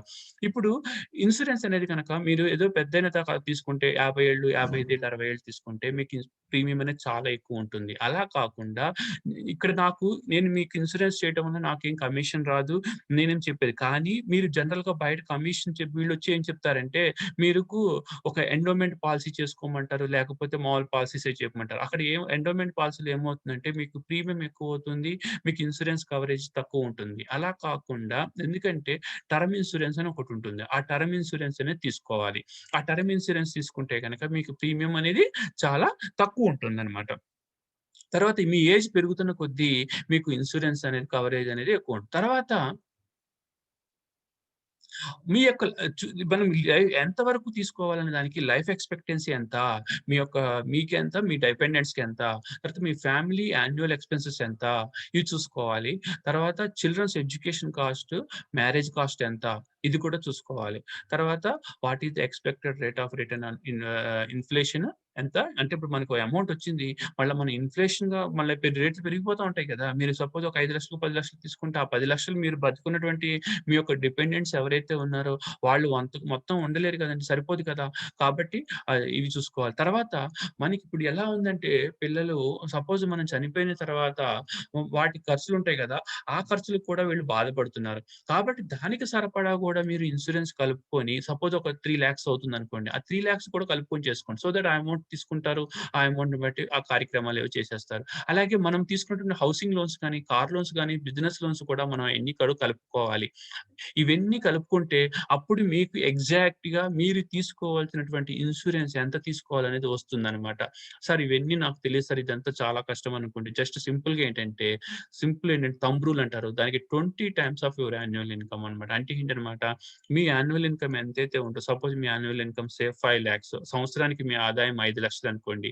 ఒక 20 సార్లు 20 టైమ్స్ అంటే ₹1,00,00,000 ఇన్స్యూరెన్స్ తీసుకోండి. ఒక 20 అంటే మీకు అది నెక్స్ట్ ఒక ఎగ్జాంపుల్ చెప్తాను. మీకెలా కాలిక్యులేషన్ చేయాలనేది చెప్తాను. ఎందుకంటే కొంతమందికి ఎలా కాలిక్యులేషన్ చేయాలి. సపోజ్ ఒక 40 ఇయర్స్ ఏజ్ ఉంది. ఇంకొకళ్ళకి మిసెస్‌కి 36 ఇయర్స్. లైఫ్ ఎక్స్‌పెక్టెన్సీ అనేది 80 ఇయర్స్ అనుకుందాం. అంటే లైఫ్ ఎక్స్‌పెక్టెన్సీ అనేది ఎలా డిపెండ్ అయ్యి ఉంటుంది? మీ యొక్క ఫాదర్ గాని, మీ ఫోర్ ఫాదర్స్ గాని ఎంత కాలం బతుకున్నారు దాన్ని బట్టి మనకి లైఫ్ ఎక్స్‌పెక్టెన్సీ అనేది డిపెండ్ అయ్యి ఉంటుంది. తర్వాత ప్రెజెంట్ యాన్యువల్ ఎక్స్‌పెన్సెస్ అంటే ఖర్చులన్నమాట. ఆదాయం కాదిది. అంటే ₹4,00,000 మీకు ఖర్చులు అవుతాయి కంపల్సరీగా ప్రతి నెల మీకు ప్రతి సంవత్సరానికి ఖర్చులు. అలాగే దాంట్లో ఇప్పుడు మిస్టర్ ఏ కోసం చేస్తున్నాము. అతని పేరు మీద చేస్తున్నాము. అతని పర్సనల్ ఎక్స్‌పెన్సెస్ ₹1,00,000 అనుకుందాము. అప్పుడు మనం అది చేయాల్సిన అవసరం లేదు. అలాగే annual rate of investments suppose 9% అనుకున్నాం. సపోజ్ ఇది మీరు మీకు కావాల్సిన విధంగా మీరు పెట్టుకోవచ్చు. అలాగే ఇన్‌ఫ్లేషన్ రాసుకున్నాం. టాక్స్ స్లాబ్స్‌లో ఉన్నారో చూసుకున్నారు. ఇలా చూసుకుంటే అప్పుడు మనము ఏం చేయాలంటే ఎక్సెల్‌కెళ్తారు. ఎక్సెల్‌లో ఎఫ్ఎక్స్ అనే ఆప్షన్ ఉంటుందన్నమాట.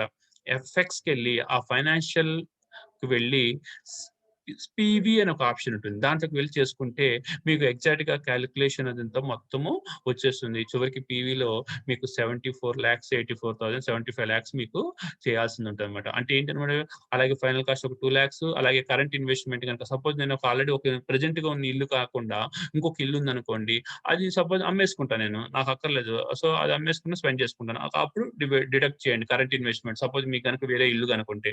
ఒకటే ఇల్లు ఉంటే దాన్ని తీసుకోకూడదు.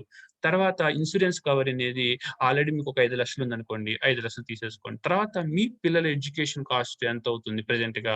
మీ చిల్డ్రన్స్ ఎడ్యుకేషన్ కాస్ట్ ఎంత అవుతుందో కలుపుకోండి. అలాగే మీ యొక్క అప్పులెంతో కలపండి. మొత్తం కలిపితే అప్పుడు మీకు మినిమమ్ ఇన్సూరెన్స్ ఎంతనేది వస్తుంది. So, 1,31,00,000 is your minimum insurance required అనమాట.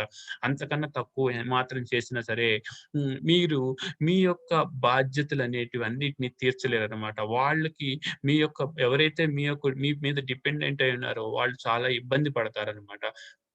కాబట్టి ఈ మినిమమ్ అనమాట. 1,32,00,000 అనేది ఈ లెక్క ప్రకారం. అంటే ఇది నేను చెప్పిందేంటంటే వీళ్ళ ఏజి, వీళ్ళ ఎక్స్‌పెక్టెన్సీ, వీళ్ళ ఖర్చుల కోసం. సపోజ్ ఒక ఏజ్ ఒక బాబే ఉన్నాడు వీళ్ళకి. లేదంటే ఒక పాపే ఉంది. కాబట్టి నేను ఒక 10,00,000 రాశాను. సో, మీ యొక్క దీన్ని బట్టి మీరు ప్రిపేర్ చేసుకోండి దీన్ని. ప్రిపేర్ చేసుకొని మీరు చేసుకోండి ఇది. This is your investment. అలాగే ఇన్సూరెన్స్ తీసుకోవాలన్నా చెప్పారు బానే ఉంది. సార్ ఇన్సూరెన్స్ ఎక్కడ తీసుకోవాలంటే టర్మ్ ఇన్సూరెన్స్ తీసుకోండి. అది మీరు అడిగితేనే చెప్తారు. లేకపోతే చెప్పరు ఏజెంట్స్ అయితే మీకు. ఇది ఆన్‌లైన్‌లో తీసుకోండి. ప్రీమియం అనేది చాలా తక్కువుంటుంది. కవరేజ్ ఎక్కువుంటుంది. ప్రీమియం అనేది తక్కువుంటుంది. దీంట్లో ఏంటంటే టర్మ్ ఇన్సూరెన్స్‌లో మీకేదైనా అయితేనే డబ్బులిస్తారు. లేకపోతే ఏమి రాదు. సపోజ్ మనం బండుందండి. మనం బండికి ఇన్సూరెన్స్ చేస్తాము. మనకి బండికి ఏదైనా అయితేనే డబ్బులిస్తారు. అంతేగాని లేకపోతే అదే గనుక మీరు ఇన్వెస్ట్‌మెంట్ చేసుకోవాలనుకుంటే బ్యాంక్ ఫిక్స్డ్ డిపాజిట్‌లో పెట్టుకోండి. లేకపోతే మ్యూచువల్ ఫండ్స్‌లో పెట్టుకోండి. లేదంటే షేర్స్‌లో పెట్టుకోండి. వీటిలో పెట్టుకుంటే ఇంకా మీకు ఎక్కువొస్తుందనమాట యాక్చువల్‌గా.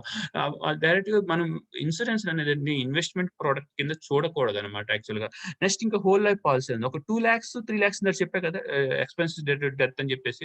ఆ యొక్క 3,00,000 పాలిసీ హోల్ లైఫ్ పాలిసీ తీసుకోండి. అంటే ఏంటనమాట, మీరు గనక ఎప్పుడైనా సరే రిస్క్ అయితే గనక ఆ అమౌంట్ అప్పుడు వాళ్ళు నామినీకి ఇస్తారు. సపోజ్ 3,00,000 గనక చేసుకుంటే అప్పుడు వాళ్ళకిస్తారనమాట. తర్వాత దాంతో పాటు యాక్సిడెంటల్ డెత్ బెనిఫిట్ అంటే ఏంటనమాట, మీరు గనక యాక్సిడెంట్‌లో గనక రిస్క్ అయితే గనక, చనిపోతే గనక ఎవరైనా సరే, అప్పుడు మీరు ఒక 20,00,000 చేశారనుకోండి. అలాగే మీరు మళ్ళా యాక్సిడెంటల్ డెత్ బెనిఫిట్ కూడా ఒక 20,00,000 చేసుకుంటే, అప్పుడు మీకు ఇన్సూరెన్స్ 40,00,000 వస్తదనమాట మీకు ఫ్యామిలీకి. అంటే మీరు చేసిన ఇన్సూరెన్స్‌కి 20,00,000 ప్లస్ యాక్సిడెంటల్ డెత్ బెనిఫిట్ వల్ల ఒక 20,00,000. అంటే కట్టేది మటుకు మీరు ఎంత కడతారు? ఒక 400, 500 కడతారు. కానీ మీకు ప్రీమియం ఈ యొక్క కవరేజ్ మటుకు చాలా ఎక్కువుంటుంది. వైవర్ ఆఫ్ ప్రీమియం అంటే ఏంటనమాట, మీకు సపోజ్ మీకు ఏదైనా యాక్సిడెంట్ అయింది, ఏదైనా అయింది.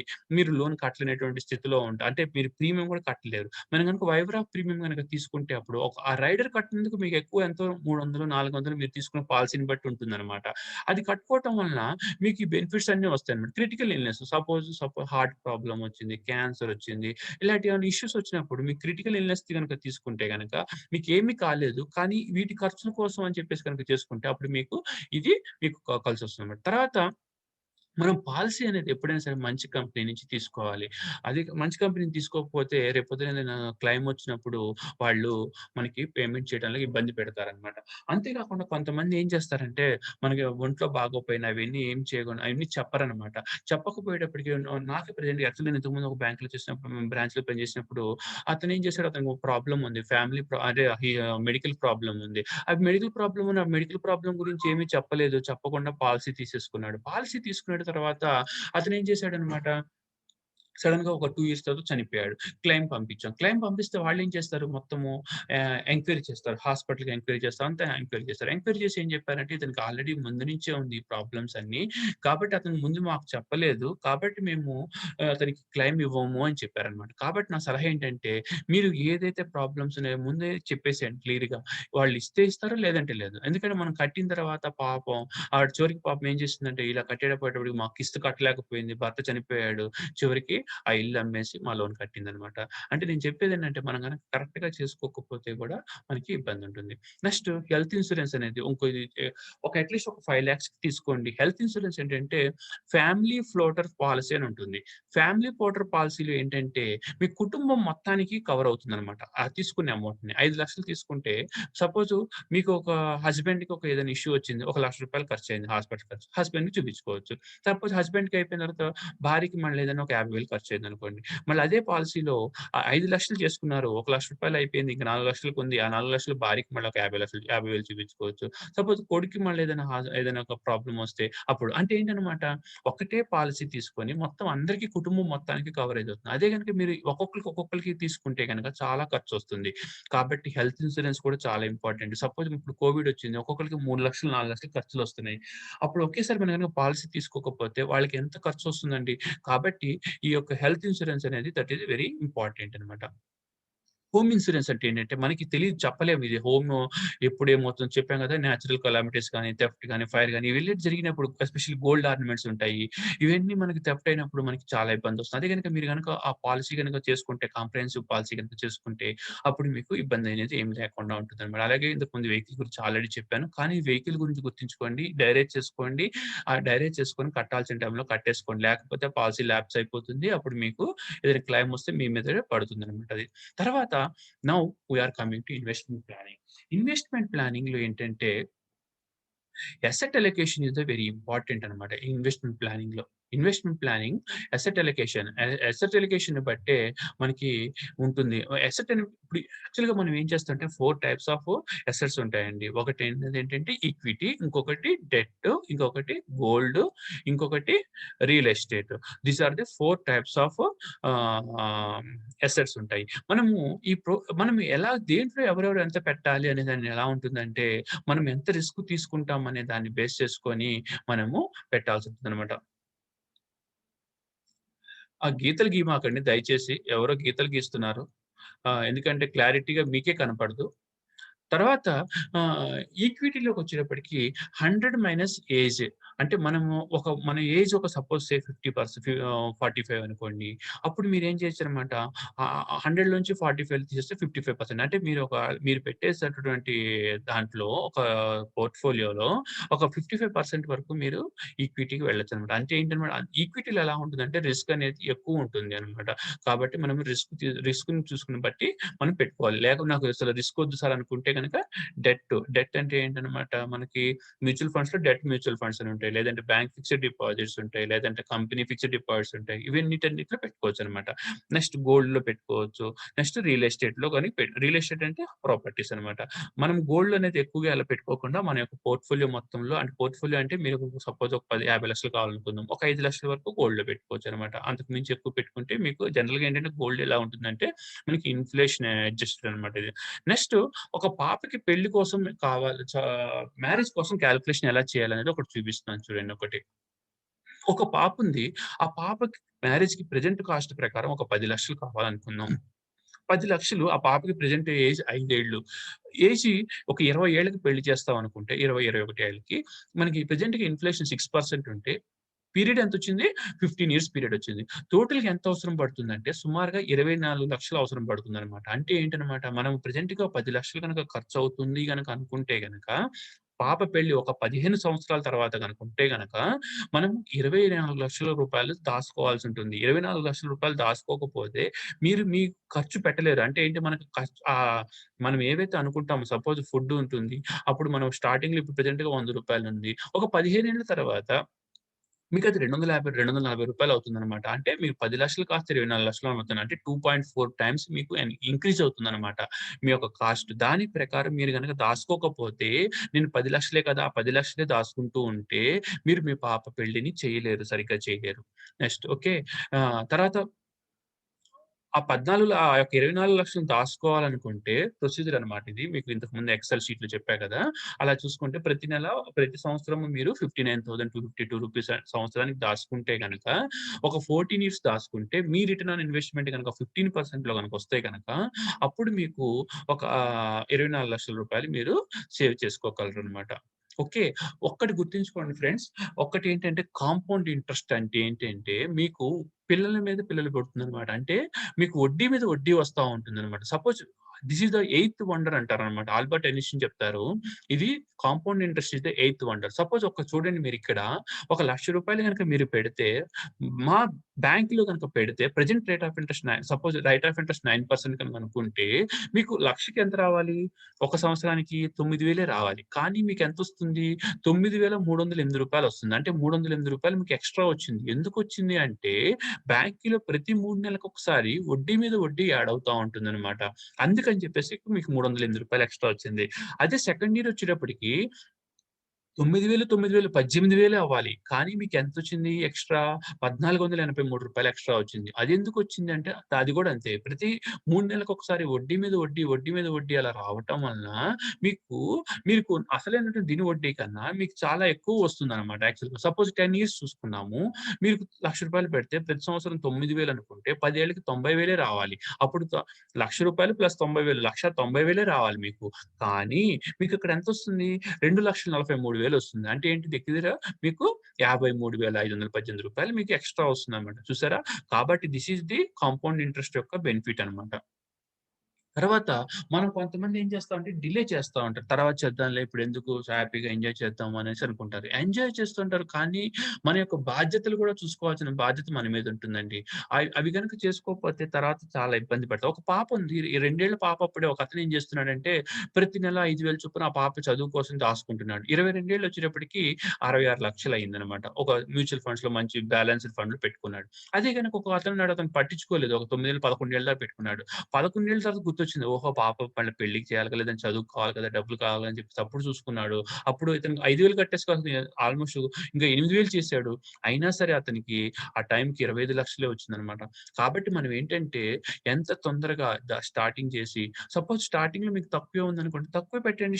స్టార్ట్ చేయండి ముందు. స్టార్ట్ చేసిన తర్వాత రెండో సంవత్సరం మీరేం చేస్తారంటే ఈ సంవత్సరం మీకు జీతం పెరిగిందనుకోండి ఇంక్రిమెంట్ వచ్చింది. జీతం పెరిగింది. వేరే ఆదాయం వచ్చింది. అప్పుడు తీసుకెళ్ళి కొంత ఇంకా పెంచండి మీరు. ఇంతకుముందు సపోజ్ రూ. 1,000 కడుతున్నారు నెల నెల. నెక్స్ట్ ఇయర్ ఒక 1,000 1100 అంటే 1,100 కట్టండి. అలా చేసుకుంటా ఉంటే గనక అప్పుడు మీరు నాకు వచ్చిన తర్వాత అప్పుడే కట్టుకుంటాననుకుంటే ఎప్పుడు కాదండి. స్టార్టే చేసుకోవాలి.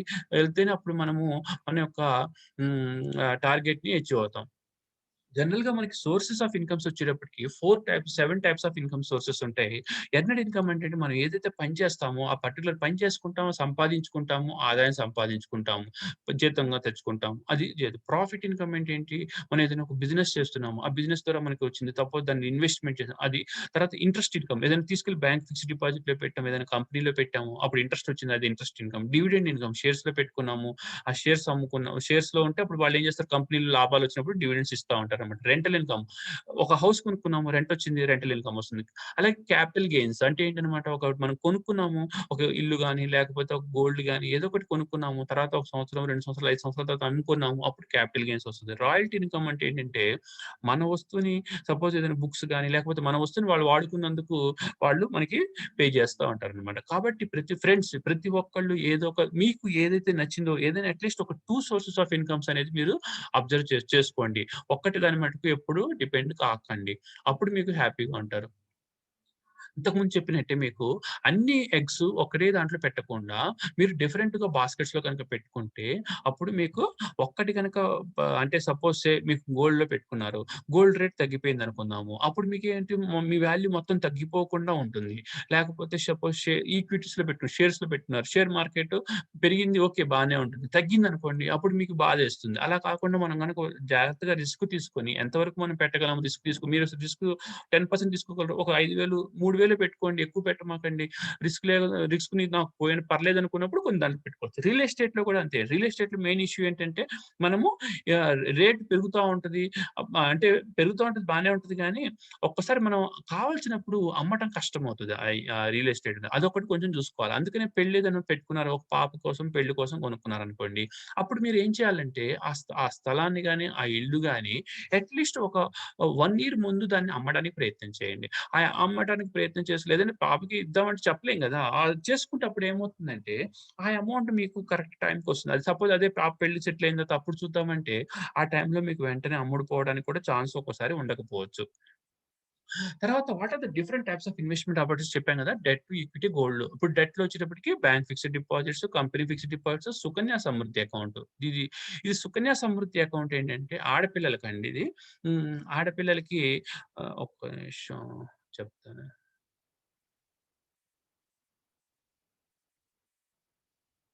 దిస్ ఈజ్ వెరీ ఇంపార్టెంట్ అండి. ఎస్పెషల్లీ ఆడపిల్లలు గనుకుంటే 10 సంవత్సరాల లోపల గనక ఆడపిల్లలు గనక ఉంటే గనక వాళ్ళకి సుకన్య సమృద్ధి స్కీమ్ అనేది చేసుకోవచ్చు. ఇ ఇ మినిమమ్ అయితే రూ. 250 అకౌంట్ ఓపెన్ చేసుకోవచ్చు. 1,50,000 వరకు దాసుకోవచ్చనమాట. ప్రెజెంట్ రేట్ ఆఫ్ ఇంట్రెస్ట్ ప్రకారము ప్రతి సంవత్సరం గనక 1,50,000 గనక దాసుకుంటే పాపకి 14 ఏళ్ళు వచ్చేంత వరకు అంటే స్టార్టింగ్ నుంచి 14 ఏళ్ళు కట్టుకుంటాము. ఒక 7 సంవత్సరాలు వెయిట్ చేస్తాము. 21 ఇయర్స్ తర్వాత మీకు అమౌంట్ వస్తుంది.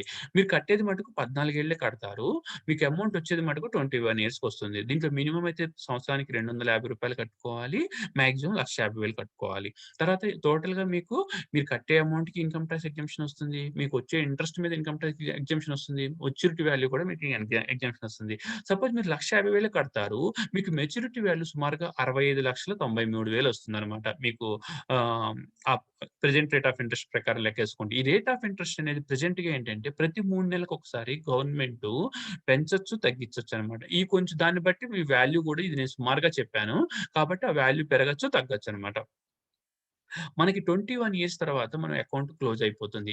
మనం లోన్ ఓపెన్ చేసిన తర్వాత సపోజ్ అలా కాకుండా 21 ఇయర్స్ బిఫోరే పాప మ్యారేజ్ అయిపోతే గనక మనం అప్పుడు ఆ మ్యారేజ్ కోసం డబ్బులు తీసుకోవచ్చనమాట క్లోజ్ చేసుకొని. తర్వాత ఇంకొకటి PPF account. PPF account also very, very important అండి. యాక్చువల్‌గా పీపీఎఫ్ అకౌంట్ ఏంటంటే ఒక పెన్షన్ అకౌంట్‌గా ఇంతకుముందు చెప్పిందేమో ఆడపిల్ల పెళ్లి కోసం ఆ స్కీమ్ బావుంటుంది. సుకన్య సమృద్ధి అనేది. ఈ పీపీఎఫ్ అకౌంట్ అనేది మీ రిటైర్మెంట్ కోసం చాలా బాగా ఉపయోగపడుతుంది ఈ స్కీమ్ అనేది. ఇదేంటంటే గవర్నమెంట్ ఆఫ్ ఇండియా స్కీమే. మీరు దీంట్లో పెట్టిన పెట్టుబడి ఎక్కడికి పోదు. ఇది ఏ బ్యాంక్‌లో అయినా సరే, పోస్ట్ ఆఫీస్‌లో అయినా సరే ఓపెన్ చేసుకోవచ్చు. దీంట్లో ఏంటంటే మీకు ప్రతి సంవత్సరం గనక మీకు 1,50,000 దాకా దాచుకుంటే గనక మీకు దాంట్ని మీకు 2,26,00,000 వరకు మీకు వచ్చేస్తుందన్నమాట అమౌంటు. అంటే ఇంకొకటి ఎలాగంటే దీన్ని పెన్షన్ కింద ఎలా వాడతారో చెప్తాను. ఆ పీపీఎఫ్ అకౌంట్. జనరల్‌గా ఇది ఎక్కడికి ఎవరికీ తెలీదు. ఇది చాలా జాగ్రత్తగా వినండి. యాక్చువల్‌గా ఏంటంటే మీకు సపోజ్ ఒక 2,00,00,000 మీరు అమౌంట్ ప్రతి సంవత్సరం 1,50,000 చొప్పున కట్టుకుంటున్నారు. మీకు 60 ఏళ్ల వరకు కట్టుకున్నారు. ఇది స్కీమ్ 15 ఏళ్లే. ఆ 15 ఏళ్ల తర్వాత ప్రతి 5 సంవత్సరాలకు ఒకసారి మీరు స్కీమ్‌ని పొడిగించుకుంటూ ఉండొచ్చు. అలా లైఫ్ లాంగ్ చేసుకోవచ్చనమాట. చేసుకున్న తర్వాత మీకు ఆ పీపీఎఫ్ అకౌంట్‌లో ఏదైతే సపోజ్ 2,26,00,000 వచ్చింది. మీకు ప్రెజెంట్ రేట్ ఆఫ్ ఇంట్రెస్ట్ 7.10 ఉంది. ఆ 7.10 ఉంటే గనక సుమారుగా మీకు ఎంతొస్తుంది? ఒక 15,00,000 ప్రతి సంవత్సరం మీకు వడ్డీ కింద వస్తుంది. మీరేం చేస్తారంటే ఏప్రిల్ 2 తారీఖున, 3 తారీఖున వెళ్లి బ్యాంక్‌కెళ్ళి ఆ రూ. 15,00,000 తీసుకొని మీ సేవింగ్ అకౌంట్‌లో వేసుకోండి. ఆ రూ. 15,00,000 దాంట్లో వేసుకొని ప్రతి నెల మీరు దాంట్లో నుంచి ఏం చేస్తారంటే మీరు రూ. 1,25,000 తీసుకొని అదే పెన్షన్ కిందనో ఏదో ఎక్స్‌పెన్సెస్ కింద వాడుకోండి. దీనివల్ల ఏమవుతుందంటే అదే గనుక మీరు ఈ రూ. 2,26,00,000 పీపీఎఫ్ అమౌంట్ తీసుకొని బ్యాంక్ ఫిక్స్డ్ డిపాజిట్‌లోనో గాని వేరే దాంట్లో పెడితే గనక మీకు వచ్చేటటువంటి వడ్డీ మీద మొత్తం మీద 30% టాక్స్ కట్టాల్సుంటుంది. అదే గనక మీరు క్లోజ్ చేయకుండా ఆ అకౌంట్‌ని అలాగే కంటిన్యూ చేసుకుంటూ ఉంటే గనక అక్కడ మీకు వచ్చేటటువంటి వడ్డీ మీద ఒక్క రూపాయి టాక్స్ కట్టాల్సిన అవసరం లేదనమాట. కాబట్టి ఇంత మంచి స్కీమ్ ఇది. ఇది కూడా అంటే ట్రిపుల్ ఈ ప్రొడక్ట్ అనమాట. ట్రిపుల్ ఈ అంటే మీరు కట్టేటప్పుడు ఇన్‌కమ్ టాక్స్ ఎగ్జంప్షన్ వస్తది. మీకు మెచ్యూరిటీ వచ్చేటటువంటి ఇంట్రెస్ట్ మీద ఎగ్జంప్షన్ వస్తది. మెచ్యూరిటీ వాల్యూ కూడా ఇంట్రెస్ట్ ఎగ్జంప్షన్ వస్తది. కాబట్టి అన్ని రకాలకి మీకు ఇది ఉపయోగపడుతుంది. తర్వాత ఈ సీనియర్ సిటిజన్ సేవింగ్స్ స్కీమ్స్ అంటే ఇది 60 ఏళ్ల పైనున్నోళ్ళు ఇది సేవ్ చేసుకోవచ్చు. దీంట్లో 15,00,000 వరకు పెట్టుకోవచ్చనమాట. రేట్ ఆఫ్ ఇంట్రెస్ట్ అనేది బ్యాంక్ వడ్డీల కన్నా ఎక్కువొస్తుంది ప్రెజెంట్‌గా. ఈ డెట్ ఫండ్, లిక్విడ్ ఫండ్స్‌లో వీటిలో ఏంటంటే రిస్క్ అనేది తక్కువుంటుంది. వీటిలో పెట్టుకోవచ్చు కొంతవరకు. నెక్స్ట్ అలాగే ఈక్విటీ షేర్స్ అంటే సపోజ్ మీరు చిన్న పిల్లలున్నారు. మీరు మంచి మంచి షేర్ ఉంటుంది. ఒక రిలయన్స్ షేర్ గాని, ఒక హెచ్‌డిఎఫ్‌సి బ్యాంక్ షేర్ గాని, లేదంటే ఎస్‌బీఐ షేర్ గాని నేను ప్రతి నెల ఒక్కొక్క షేర్ కొనుక్కోవచ్చు. మీరు ఒక్క షేరే కొనొచ్చు ప్రతి నెల. లేదంటే 2 షేర్లు కొనుక్కోవచ్చు. మీరు ఎంతైతే మంచి మంచి షేర్లు ఉంటాయి. ఇవి ఎక్కడికి పోవు. పెద్ద పెద్ద మంచి మంచి కంపెనీస్ ఇవి ఎక్కడికి పోవు. ఇవి ఏంటంటే మీరు లాంగ్ టర్మ్‌లో కొనుక్కున్నారనుకోండి ఒక 15 ఏళ్ళు, 20 ఏళ్ళు కనుకో ప్రతి నెల ఒక్కొక్క షేర్ కొనుక్కుంటే మీకు చాలా షేర్లు అవుతాయి. మీ పిల్లల పాప పెళ్ళికి గాని, పాప వాటికి గాని చాలా బాగా ఉపయోగపడతాయి. నెక్స్ట్ అలాగే ఈక్విటీ మ్యూచువల్ ఫండ్స్‌లో కూడా చెట్టుకోవచ్చు సిప్ అనేది. సిప్ అంటే ఏంటంటే సిస్టమాటిక్ ఇన్వెస్ట్‌మెంట్ ప్లాన్ అన్నమాట. మీరు నెల నెలా కట్టుకుంటా ఉంటారు. దానివల్ల మీకు పెరుగుతా ఉంటది. తర్వాత మీ బాబు చదువులకి గానికి పెట్టుకోవాలనుకుంటే బ్యాలెన్స్‌డ్ మ్యూచువల్ ఫండ్స్ బెస్ట్ అండి. బ్యాలెన్స్‌డ్ మ్యూచువల్ ఫండ్స్‌లో ఏంటంటే మనకి ఈక్విటీస్‌లోను షేర్ డెట్‌లోను 50, 50 పెడతారనమాట. కొంచెం రిస్క్ అనేది తక్కువుంటుంది. సో, జనరల్‌గా చాలా వరకు పిల్లల చదువులకు కానీ, వాటికి కానీ పెట్టుకోవాలనుకుంటే బ్యాలెన్స్‌డ్ మ్యూచువల్ ఫండ్స్‌లో పెట్టుకోవచ్చనమాట.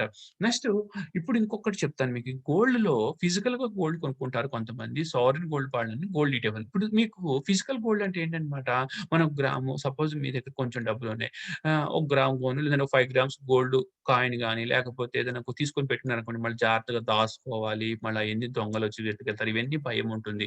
అదే గనక మీరు గనక సోవరెన్ గోల్డ్ బాండ్ అని ఒకటుంది ఆప్షన్. అదేంటంటే సోవరెన్ గోల్డ్ బాండ్‌లో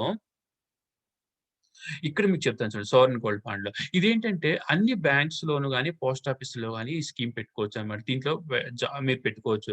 దీంట్లో మీకు గనక డీమ్యాట్ అకౌంట్ గనక ఉంటే గనక దీంట్లో మీరు సేవ్ చేసుకోవచ్చు. ఆటోమేటిక్‌గా మీరు దీన్ని కూడా ప్రతి నెల ఉంటుంది. మీరు ప్రతి నెల ఒక గ్రామ్ గోల్డ్ కొనుక్కోవచ్చు. 2 గ్రామ్స్ సపోజ్ మీకు చిన్న పాప ఉంది. ఒక 2 ఏళ్ల పాప ఉంది. ఆ పాప పెళ్లి కోసం మీకు కావాలి కదండీ! గోల్డ్ కావాలి కదా! ఒకటేసారి అప్పుడు చాలా గోల్డ్ కొనుక్కోవాలంటే కష్టం కదా! ప్రతి నెల ఒక 2 గ్రాములు, 1 గ్రాము మనకి ఎంత తాహతుంటే అంత కొనుక్కోండి. ఆ కొనుక్కుంటే సపోజ్ ప్రతి నెల మీకు ఈ స్కీమ్ ఏంటంటే 8 సంవత్సరాలు ఉంటది స్కీమ్ ఇది. ఈ 8 సంవత్సరాల తర్వాత మీకు ఆ టైంలో ఏ రేట్ అయితే ఉంటుందో ఆ రేట్ ప్రకారం మీకు మళ్ళా డబ్బులిచ్చేస్తాడు. మీరిప్పుడు కట్టినటువంటి ఫస్ట్ కట్టినటువంటి అమౌంట్ మీద ప్రతి 6 నెలలకొకసారి వడ్డీ ఇస్తా ఉంటాడు. 2.5% చొప్పున వడ్డీ ప్రతి నెల ప్రతి 6 నెలలకొకసారి మీ అకౌంట్‌లో క్రెడిట్ అయిపోతూ ఉంటుందన్నమాట. అదే గనుక మీకు డీమ్యాట్ అకౌంట్ ఉందనుకోండి, ఆ డీమ్యాట్ అకౌంట్‌లో జమ చేసేస్తారు. డీమ్యాట్ అకౌంట్ లేకపోతే ఒక సర్టిఫికేట్ లాంటిది మీకిస్తారనమాట. ఒకవేళ టైం అయిపోయిన తర్వాత ఆటోమేటిక్‌గా మీకు ఆ 8 ఏళ్ల తర్వాత ఆ అమౌంట్ ఆ రోజునైతే అమౌంట్ ఏదైతే ఉందో మీ అకౌంట్‌లో సేవింగ్ అకౌంట్‌లో ఆటోమేటిక్‌గా క్రెడిట్ అయిపోతుందనమాట. నా సలహా ఏంటంటే ఆడపిల్లలకు అనుకుంటే గనక దిస్ ఈస్ బెస్ట్ స్కీమ్ అండి. ప్రతి నెల 1 గ్రాము, 2 గ్రాములు, 3 గ్రాములు మీకు ఎంత కుదిరితే అంత చేసుకోండి. సో దట్ అప్పుడు ఏమవుతుందంటే ఒకేసారి మీకు డబ్బులు ఎక్కువ పెట్టాల్సిన అవసరం అనేది మీకు ఇబ్బంది ఉండదనమాట.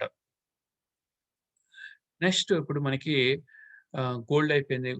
గోల్డ్ తర్వాత రియల్ ఎస్టేట్. రియల్ ఎస్టేట్‌కొచ్చేటప్పటికి మనము ఒక ఇల్లయితే కంపల్సరీ చెప్పాను ఇంతకుముందు కొనుక్కోవాలని చెప్పాను. అందరికీ కొనుక్కోవాలని చెప్పాను. అది కాకుండా ఇంకొక ప్లాట్ ఏదైనా సపోజ్ మీకు ఇంకేదైనా ఉంది కొంచెం 4,00,000, 5,00,000 పెట్టి ఒక ప్లాట్ కొనుక్కోండి. ఎందుకంటే ప్లాట్‌లు సపోజ్ రేపు పొద్దున్న ఏదైనా పాప పెళ్లి కావాలంటే ఆ ప్లాట్ అమ్మేసుకొని చేసుకోండి. ఒకవేళ అలా ఉంటుంది. సెకండ్ హౌస్ గనుక మీరు ఒకవేళ ఎళ్ళాలి అనుకుంటే దాంట్లో మినిమమ్ నా సలహా ఏంటంటే అట్‌లీస్ట్ మినిమమ్ 3% రిటర్న్ రావాలి. అంటే ఏంటనమాట అర్థం? సపోజ్ మీరు ఒక 50,00,000 పెట్టి గనక ఒక ఇల్లు కొనుక్కుంటే గనక అట్‌లీస్ట్ రూ. 1,50,000 మీకు నెలకి సంవత్సరానికి ఆ యొక్క ఇంటి మీద ఆదాయం రావాలి. ఒకవేళ మీకు గనక ఆ ఇంటి మీద ఆదాయం 1,50,000 కన్నా తక్కువ వస్తుంది అంటే ఆ యొక్క ఇన్వెస్ట్‌మెంట్ అనేది కరెక్ట్ ఇన్వెస్ట్‌మెంట్ కాదనమాట. తర్వాత కమర్షియల్ షాప్స్ సపోజ్ నాకు అద్దెలు కావాలి అనుకున్నప్పుడు, ఈ కమర్షియల్ షాప్స్‌లో మీకు ఇక్కడ ఏమవుతుందంటే హౌసెస్ మీద మీకు అద్దెలు తక్కువొస్తాయి. రేట్ ఎక్కువ ఎప్రిసియేషన్ ఉంటుంది. కమర్షియల్ షాప్స్‌లో ఏంటంటే మీకు అద్దెలు ఎక్కువొస్తాయి గానీ ఎప్రిసియేషన్ తక్కువుంటుందనమాట. ఈ కమర్షియల్ షాప్స్‌లో ఏంటంటే అట్‌లీస్ట్ మినిమమ్ 6% రిటర్న్ ఎక్స్‌పెక్ట్ చేస్తాం అనమాట. అంటే ఏంటంటే ఇంతకుముందు చెప్పినట్టే మనకి 50,00,000 కనుక పెడితే ఒక నెలకి సంవత్సరానికి అట్‌లీస్ట్ రూ. 3,00,000 మీకు ఇన్‌కమ్ రావాలి. మీకు 3,00,000 ఇన్‌కమ్ గనక తక్కువొచ్చింది అంటే నెలకెంత 25,000. సో, అప్పుడు గాని అంతకన్నా తక్కువొస్తే గనక మనకేంటంటే that is not the correct investment. That is not the మంచి ఇన్వెస్ట్‌మెంట్ కాదు అని అర్థం అనమాట. కాబట్టి మనం ఇన్వెస్ట్ చేసుకునేటప్పుడు వీటి మీద మనం చూసుకోవాలి. ఎంతొస్తుంది మనకి సపోజ్ అక్కడ ఎంక్వైరీ చేస్తే పక్కన వాళ్ళకి ఎక్కడ ఆ షాప్ మీద గాని, ఆ ఇల్లు గనుక అద్దెకిస్తే ఎంతొస్తుందని అడిగితే చెప్తారు వాళ్ళు. దాన్ని బట్టి మనకసలు అక్కడ డిమాండ్ ఎంతుంది ఏంటనేది ఏంటనేది తెలుస్తుంది. అలాగే నా ఇంకొక సలహా ఏంటంటే మీరు గనక ఇల్లు తీసుకునేటప్పుడు కంపల్సరీగా బ్యాంక్ లోన్ తీసుకోండి. ఎందుకంటే బ్యాంక్ లోన్ తీసుకుంటే మీకు దగ్గర డబ్బులున్నా సరే బ్యాంక్ లోన్ తీసుకోండి. ఎందుకనంటే రేపొద్దున మీకు ఆ యొక్క ప్రాపర్టీస్‌లో పెట్టేటప్పుడు చాలా చాలా హై వాల్యూ అమౌంట్స్ పెడతారనమాట. ఇన్వెస్ట్‌మెంట్ చేస్తారు. ఆ ప్రాపర్టీ పేపర్స్‌లో ఏదైనా ప్రాబ్లమ్ వచ్చి ఏదైనా గనకైతే మీకు కోలుకోవటం, కోర్ట్ కేసులు చాలా ఇబ్బందవుతది. అదే గనక బ్యాంకులు గనక పెట్టుకుంటే బ్యాంక్ వాళ్ళు అడ్వకేట్‌కి పంపిస్తారు. మొత్తం ఆ పేపర్స్ అన్నీ కరెక్ట్‌గా ఉన్నాయో లేవో చెప్తారనమాట. కాబట్టి నా సలహా ఏంటంటే మీ దగ్గర ఎంత డబ్బులున్నా సరే అట్‌లీస్ట్ ఒక 4,00,000, 3,00,000 తీసుకోండి. ఒక సంవత్సరానికి లోన్ కట్టేసేయండి. కానీ అది కూడా నాకు తెలిసినంత వరకు గవర్నమెంట్ బ్యాంకులకెళ్ళండి. ప్రైవేట్ బ్యాంకులు మళ్ళా అంత ఇదిగా పర్టిక్యులర్‌గా పట్టించుకోవు. కాబట్టి ఇవి గనుక చేసుకుంటే గనక అప్పుడు డెఫినెట్‌గా మీరు హ్మ్. హ్మ్. ఇప్పుడు బ్యాంక్ ఫిక్స్డ్ డిపాజిట్ చాలా మందికి తెలిసే ఉంటుంది. మినిమమ్ అయితే 7 డేస్ పెట్టుకోవచ్చు. మాక్సిమం 120 మంత్స్ అనమాట. 10 సంవత్సరాలు పెట్టుకోవచ్చు. మినిమమ్ 7 రోజుల వరకు పెట్టుకోవచ్చు. మినిమమ్ రూ. 1000 పెట్టుకోవచ్చు. తర్వాత ఇ మాక్సిమం ఎంతైనా సరే. అలాగే మీకు ఆన్‌లైన్ బ్యాంకింగ్ అనుకుంటే గనక మీరు ఆన్‌లైన్‌లోనే ఫిక్స్డ్ డిపాజిట్ అకౌంట్ ఓపెన్ చేసుకోవచ్చు. బ్యాంక్‌కి సార్ మళ్ళీ బ్యాంక్‌కెళ్ళటం, ఫార్మ్ రాయటం అయన్నీ కూడా అక్కర్లేదు. మీరు ఆన్‌లైన్‌లో మీరే ఓపెన్ చేసుకోవచ్చు. మీరే క్లోజ్ చేసేసుకోవచ్చు. ఒకవేళ మీకు లోన్ ఫెసిలిటీ కావాలనుకుంటే మామూలు దానికన్నా కొంచెం తక్కువ వడ్డీతో కూడా మీకొచ్చేస్తుంది. ఒకవేళ ఫిక్స్డ్ డిపాజిట్స్ గనుక పెట్టుకుంటే, సీనియర్ సిటిజన్ గనుక పెట్టుకుంటే 0.5% చొప్పున ఎక్స్‌ట్రా కూడా మీకిస్తారనమాట. ప్రెజెంట్‌గా సీనియర్ సిటిజన్‌కి వీ కేర్ డిపాజిట్ అని ఇంకో ఎక్స్‌ట్రా 0.30 కూడా ఇస్తున్నారనమాట ఎక్స్‌ట్రా. తర్వాత రికరింగ్ డిపాజిట్. సపోజ్ నేను నెల నెల దాసుకోవాలి. నెల నెల కొంచెం కొంచెం దాసుకోవాలనుకున్నప్పుడు మీరు మినిమమ్ రూ. 100 నుంచి మాక్సిమం ఎంతైనా దాసుకోవచ్చు. అలాగే సీనియర్ సిటిజన్స్ అయితే 0.5% ఎక్స్‌ట్రా వస్తుంది. ఒకవేళ డిలే అయితే మటుకు కొంచెం పెనాల్టీలు పడతా ఉంటాయి. నెక్స్ట్ పోస్ట్ ఆఫీస్ కూడా చాలా మందికి తెలిసే ఉంటుంది. Fixed deposits, NSS, post office monthly income minimum 1 year, maximum 5 years. KVP అంటే ఏంటంటే డబుల్ అనమాట. మీకు సపోజ్ ఇప్పుడు ఒక 10,000 పెడితే 124 మంత్స్‌కి మీకు డబుల్ అవుతుందనమాట. ఈ విధంగా మీకు ఇది స్కీమ్స్ ఉంటాయి. తర్వాత ఈ మ్యూచువల్ ఫండ్స్ అనేయంటే మీకు ఈ లాంగ్ టర్మ్‌లో ఇప్పుడు సపోజ్ ఒక 5 ఏళ్ళు నాకు ఆగుతాను అంటేనే మ్యూచువల్ ఫండ్స్‌కి వెళ్ళండి. అలా కాదు నేను ఒక సంవత్సరానికి డబ్బులు కావాలి, 2 సంవత్సరాలకి డబ్బులు కావాలంటే మటుకు మ్యూచువల్ ఫండ్స్‌కి వెళ్ళవద్దనమాట. మ్యూచువల్ ఫండ్స్‌లో ఏంటంటే మనకి తెలీదు కాబట్టి మన తరపున వేరే అడ్వైజర్స్ ఉంటారు. వాళ్ళు ఇన్వెస్ట్ చేస్తారనమాట మన తరపున.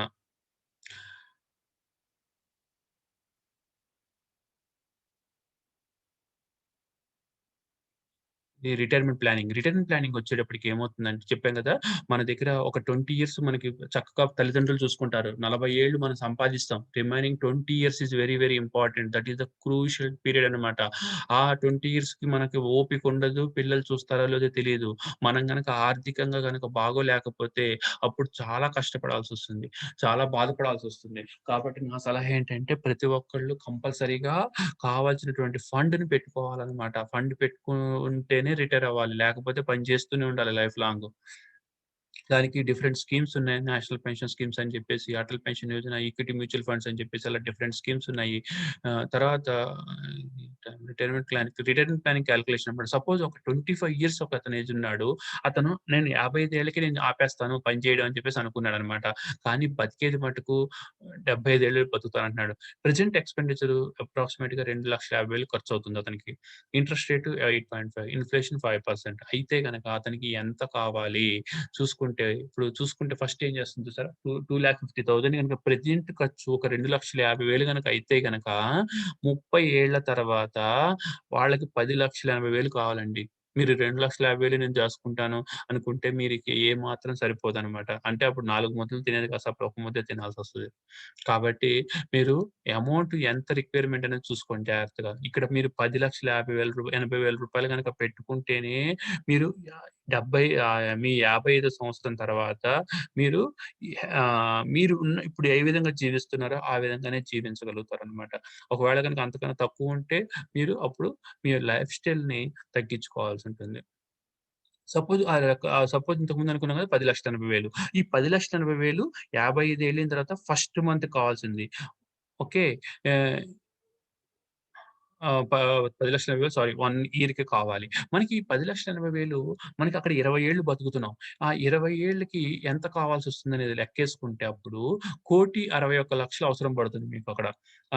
1,61,00,000 అది మనకి రిటైర్మెంట్ ఏడప్పుడు అంటే 55 ఇయర్స్ అతనప్పటికి 1,60,00,000 గనక అమౌంట్ ఉంటే గనక అతని అకౌంట్‌లో ఏ విధమైనటువంటి ఇబ్బంది లేకుండా ఇన్‌ఫ్లేషన్ అడ్జస్టెడ్‌గా అతను ఆ అమౌంట్‌ని ప్రతి సంవత్సరము దాంట్లో నుంచి తీసుకొని అతను 75 ఏళ్ల వరకు బతకగలడు. అతను గనుక ఒకవేళ 75 ఏళ్ల కన్నా ఎక్కువ బతికితే ఆ అమౌంట్ సరిపోదు. కాబట్టి మనము మినిమమ్ అయితే అతని యొక్క లైఫ్ ఎక్స్‌పెక్టెన్సీ బతుకం ఆ అమౌంట్ గనక ఉంచుకోగలిగితేనే మీరు అప్పుడు సపోజ్ ఇప్పుడు 1,61,00,000కి మనం చూడండి కిందక్కడ మీకు 30 ఇయర్స్ ఇప్పటి నుంచి 25 ఇయర్స్ నుంచి 55 ఇయర్స్ వరకు దాసుకోవాలి గదా! దాసుకోవాలంటే ఎంత కావాలో మీకొచ్చింది. కాబట్టి ఈ విధంగా మీ యొక్క రిక్వైర్‌మెంట్, మీ ఎక్స్‌పెన్సెస్‌ని బట్టి మీరు కాలిక్యులేషన్ చేసుకోండి. మీరు కాలిక్యులేషన్ చేసుకుంటే మీకే వస్తుందన్నమాట. నేను యాక్చువల్‌గా ఇంతకుముందు నేను ఈ స్లైడ్స్ ఇవన్నీ చూపియలేదు. నేనెందుకు చూపిస్తున్నానంటే, మీ దాని ప్రకారం మీరు కాలిక్యులేషన్ చేసుకుంటారు. మీకు ఉపయోగపడుతుందనే ఉద్దేశంతో నేను మొత్తం ఇన్ని డీటెయిల్స్ అన్ని కూడా ఇస్తున్నానన్నమాట. తర్వాత సపోజ్ కొంతమంది లోయర్ ఇన్‌కమ్ వాళ్ళుంటారు. వాళ్ళకి అటల్ పెన్షన్ యోజన అని ఉంటుంది. అటల్ పెన్షన్ యోజనలో ఏంటంటే, ఇప్పుడు ఒక 18-40 ఏళ్ల వాళ్ళకి ఇది కూడా గవర్నమెంట్ ఆఫ్ ఇండియా స్కీమే. నాకు నా సపోజ్ 18 ఏళ్లున్నాయి. నాకు 60 ఏళ్ల తర్వాత ప్రతి నెల పెన్షన్ కావాలి అనుకుంటే గనక, ప్రతి నెల రూ. 210 కట్టుకోవాలనమాట. రూ. 210 గనక కట్టుకుంటే గనక మీకు ఆహ్, హ్మ్, 60 ఏళ్ల తర్వాత ప్రతి నెల మీకు ఒక రూ. 5,000 చొప్పున పెన్షన్ ఇస్తారు. మీకిస్తారు. మీకేదన్నా అయితే గనక మీ మిసెస్‌కి మళ్ళా ఒక 5,000 ఇస్తారు. మీకు మిసెస్‌కి అయిన తర్వాత ఆ అమౌంట్‌ని సుమారుగా రూ. 8,50,000 మీరు ఎవరైతే నామినీకి ఇచ్చారో వాళ్ళకొస్తుందనమాట. అది ఏజ్‌ని బట్టి మారుతూ ఉంటుంది. ఇది కూడా గవర్నమెంట్ బ్యాంక్స్‌లో ఉన్నాయి. లేకపోతే పోస్ట్ ఆఫీస్‌లో ఉంది. దేంట్లోనైనా సరే కట్టుకోవచ్చు. ఎవరైనా సరే కట్టుకోవచ్చనమాట. తర్వాత మనకి రిటైర్మెంట్ అయిన తర్వాత ఏమేమి ఆప్షన్స్ ఉన్నాయి? 60 ఏళ్ళు అయిపోయింది సార్ నేను ఎక్కడ పెట్టుకోవాలనుకుంటే గనక సీనియర్ సిటిజన్ సేవింగ్స్ స్కీమ్ గాని, ప్రధానమంత్రి వయవందన స్కీమ్ గాని ఒక దాంట్లో ఒక 15,00,000 పెట్టుకోవచ్చు. దీంట్లో ఒక 10,00,000 పెట్టుకోవచ్చు. ఇంకొకటి ఏంటంటే రివర్స్ మోర్ట్‌గేజ్ లోన్. సార్ నా దగ్గర డబ్బులు లేవు. ఆస్తులు ఏమీ లేవు. కానీ నేను ఒక ఇల్లుంది సార్ నాకు. నేను ఒక ఇంట్లో ఉంటున్నాను. ఆ ఇల్లు ఒక్కటే ఉంది నాకు. దాని మీద నాకు అద్దెలు రావట్లేదు. కానీ నాకు ఇప్పుడు జరుగుబాటు జరగట్లేదు. అలా అనుకున్నప్పుడు ఇల్లు గనక మీ పేరు మీదే గనక ఉంటే గనక, మీరే ఆ ఇంట్లో గనక ఉంటున్నట్టయితే గనక, బ్యాంక్‌కొచ్చి ఆ ఇంటిని గనక తనఖా పెట్టుకొని రివర్స్ మోర్ట్‌గేజ్ లోన్ అనమాట. ఆ రివర్స్ మోర్ట్‌గేజ్ లోన్ అని ఇస్తారనమాట. ఆ ఇల్లుని తనఖా పెట్టుకొని మీరు లోన్ కట్టాల్సిన అవసరం లేదు. మీకు ఒక 20 ఏళ్ల వరకు లోను ప్రతి నెల మీకు పెన్షన్‌లాగా కొంత కొంత అమౌంట్ ఇస్తా ఉంటారనమాట. ఇచ్చిన తర్వాత మీకేదైనా అయిపోయిన తర్వాత బ్యాంకు మీరున్నంత కాలము ఆ ఇంట్లో మీరుండొచ్చు. మీకు స్టెప్ ప్రకారం 10 ఏళ్ళో, 15 ఏళ్ళో, 20 ఏళ్ళో మీకు నెల నెల ఇంతని పే చేస్తారు. పే చేసిన తర్వాత ఆ లోన్ కట్టాల్సిన బాధ్యత మీరు కట్టగలిగితే బానే ఉంటుంది. మీకిచ్చేస్తారు పేపర్స్. కట్టలేదనుకోండి, మీకు ఏదైనా అయితే పిల్లలు కడితే మీకు పిల్లలకిచ్చేస్తారు. పిల్లలు కూడా కట్టలేదనుకోండి, ఆ ఇల్లుని మేము స్వాధీనం చేసుకొని అమ్మేసుకుంటాం. ఒకవేళ మీరు గనక కట్టేసుకుంటే మీకు ఇబ్బంది లేదు. అంటే ఇక్కడ చెప్పేదేంటంటే అటు ఇల్లు అమ్ముకోలేము. ఇల్లు అమ్ముకోకుండా మీరు ఆ ఇంట్లోనే ఉంటూ నెల నెల ఒక పెన్షన్ లాగా తీసుకొచ్చే స్కీమ్ లాగా ఇది బ్యాంక్‌లో ఉంది. రివర్స్ మార్ట్‌గేజ్ లోన్ చాలా మందికి తెలీదు. ఒకవేళ ఇది ఉంటే గనక ఇదొక అవకాశం అన్నమాట. ఓకే. సపోజ్ మ్యూచువల్ ఫండ్స్‌లో పెట్టారు. ఒకేసారి తీసుకోకుండా సిస్టమాటిక్ ట్రాన్స్‌ఫర్ ప్లాన్ అని చెప్పేసి అదొక విధంగా. తర్వాత రిటైర్ అయిన తర్వాత ఎక్కువగా ప్లాట్‌ల మీద, గోల్డ్ మీద వాటి మీద ఇన్వెస్ట్ చేయమాకండి. ఇన్వెస్ట్ చేసుకుంటే అప్పుడు ఏమవుతుందంటే మీకు అప్పుడు ఇంకా అప్పుడు కూడా ఇంకా మీకు గోల్డ్ మీద అంటే మెయిన్ ఏంటంటే you have to enjoy the life కదా! నెక్స్ట్ ఇంకొకటి talks planning also very, very important. మనం ఇన్వెస్ట్ చేసేటప్పుడు టాక్స్‌లో ఎలా ఉంటుంది, ఇబ్బంది ఇది ఉంటుంది. నెక్స్ట్ ఇంతకుముందు చెప్పిన దాంట్లో ఇంకొకటి ఎస్టేట్ ప్లానింగ్. నేను ఫస్ట్ చెప్పినట్టు దాంట్లో వాళ్ళు గనక సరైనటువంటి ఇన్స్యూరెన్స్ గనక తీసుకున్నట్టయితే ఇబ్బంది ఏముండేది కాదు. ఇప్పుడు సెకండ్ చెప్తాను. ఎస్టేట్ ప్లానింగ్ ఏంటంటే మీకు ఒక ఆస్తులు గాని ఏమన్నా ఉంటే గనక చక్కగా దానికి విల్ ప్రిపేర్ చేయండి. విల్‌నామా రాయండి. విల్‌నామా అనేది ఎప్పుడో నేను 65 ఏళ్ళు, 70 ఏళ్ళు వచ్చిన తర్వాత కాదు. నేను 45 ఏళ్ళకి రాసేయొచ్చు. ఇప్పుడు నేను 44 ఏళ్ళకి నేను రాసేసాను, రిజిస్ట్రేషన్ చేసేసాను అయిపోయింది. అలాగా మనకి ఎప్పుడు ఏమవుతుందో తెలీదు. మనం రాసేసుకొని ఉంచుకుంటే మన యొక్క తర్వాత మన వైఫ్ గాని, మన పిల్లలు గాని ఏ విధమైనటువంటి ఇబ్బంది లేకుండా హ్యాపీగా ఉంటారు. వాళ్ళని హ్యాపీగా ఉండాల్సిన బాధ్యత మన మీద ఉంది. కాబట్టి మనము వీలునామా రాసేసుకోండి. తర్వాత రిజిస్ట్రేషన్ కూడా కంపల్సరీ ఏం లేదు. ఒక ఇద్దరు విట్నెస్‌లు పెట్టేసుకుంటే సరిపోతుంది. తర్వాత ఒకవేళ కావాలనుకుంటే మీరు ఒక బాడీ పార్ట్స్ గాని ఏదైనా మీరు డొనేట్ చేయాలనుకుంటే కళ్ళు గాని, లేకపోతే ఏదైనా ఎనీథింగ్ మీరు డొనేట్ చేయొచ్చు. ఇవన్నీ రాసేయొచ్చనమాట వీలునామాలో. హ్యాపీగా ఉంటుంది వాళ్ళకి. తర్వాత మీరు గనుక ఏదైనా బిజినెస్ రన్ చేసుకున్నారనుకోండి, దానికి సక్సెషన్ ప్లానింగ్ చూసుకోండి. అంటే ఇంతకుముందు చూడండి నేను చెప్పాను చూసారా? అతను బిజినెస్ ఏదైనా నడుపుతున్నాడు బానే ఉంది. కానీ దీని తర్వాత ఎవరు నడపాలి? ఎలా నడపాలి? అనేది ట్రైనింగ్ ఇవ్వలేదు ప్రాపర్‌గా వాళ్ళ బాబుకి. అదే గనుక వాళ్ళ బాబు గనుక జాగ్రత్తగా ఇచ్చినట్టయితే గనక ఏ విధమైనటువంటి ఇబ్బంది లేకుండా ఉండేది.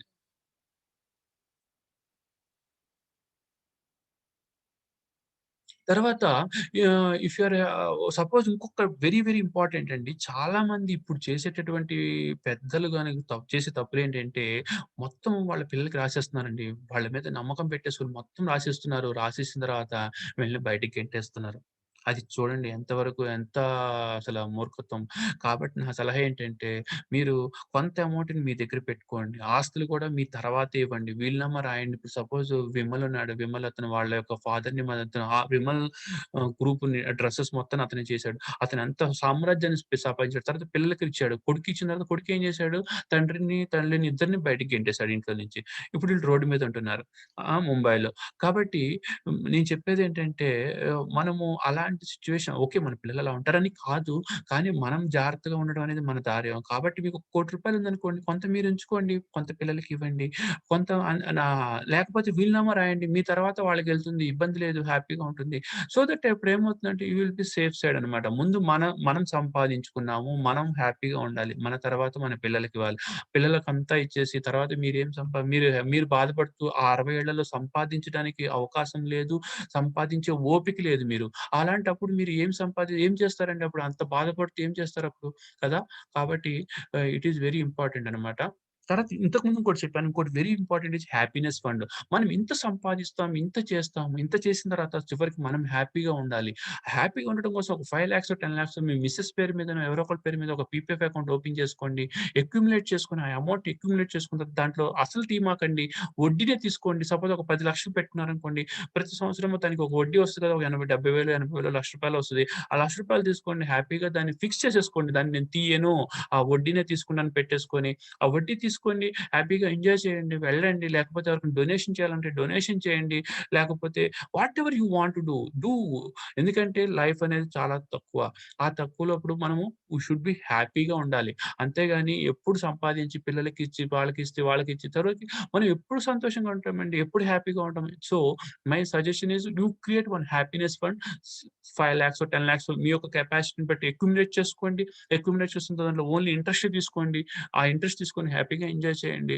అట్‌లీస్ట్ సంవత్సరానికి ఒకసారి, 2 సంవత్సరాలకు ఒకసారి వెళ్ళండి. హ్యాపీగా that is also one of the very important. తర్వాత ఇంతకుముందు చెప్పాను హౌసింగ్ లోన్ కంపల్సరీగా తీసుకోండి. హౌసింగ్ లోన్ అనేది ప్రతి ఒక్కళ్ళకి వాళ్ళ జీవితంలో అట్‌లీస్ట్ ఒక హౌస్ తీసుకునేది ఉండాలా.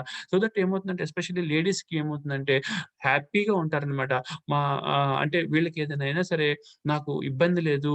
నా ఇంట్లో ఉంటాను అనేటటువంటి ఈ మీకు వాళ్ళకి భరోసా ఇచ్చినట్టనేది ఉంటదనమాట.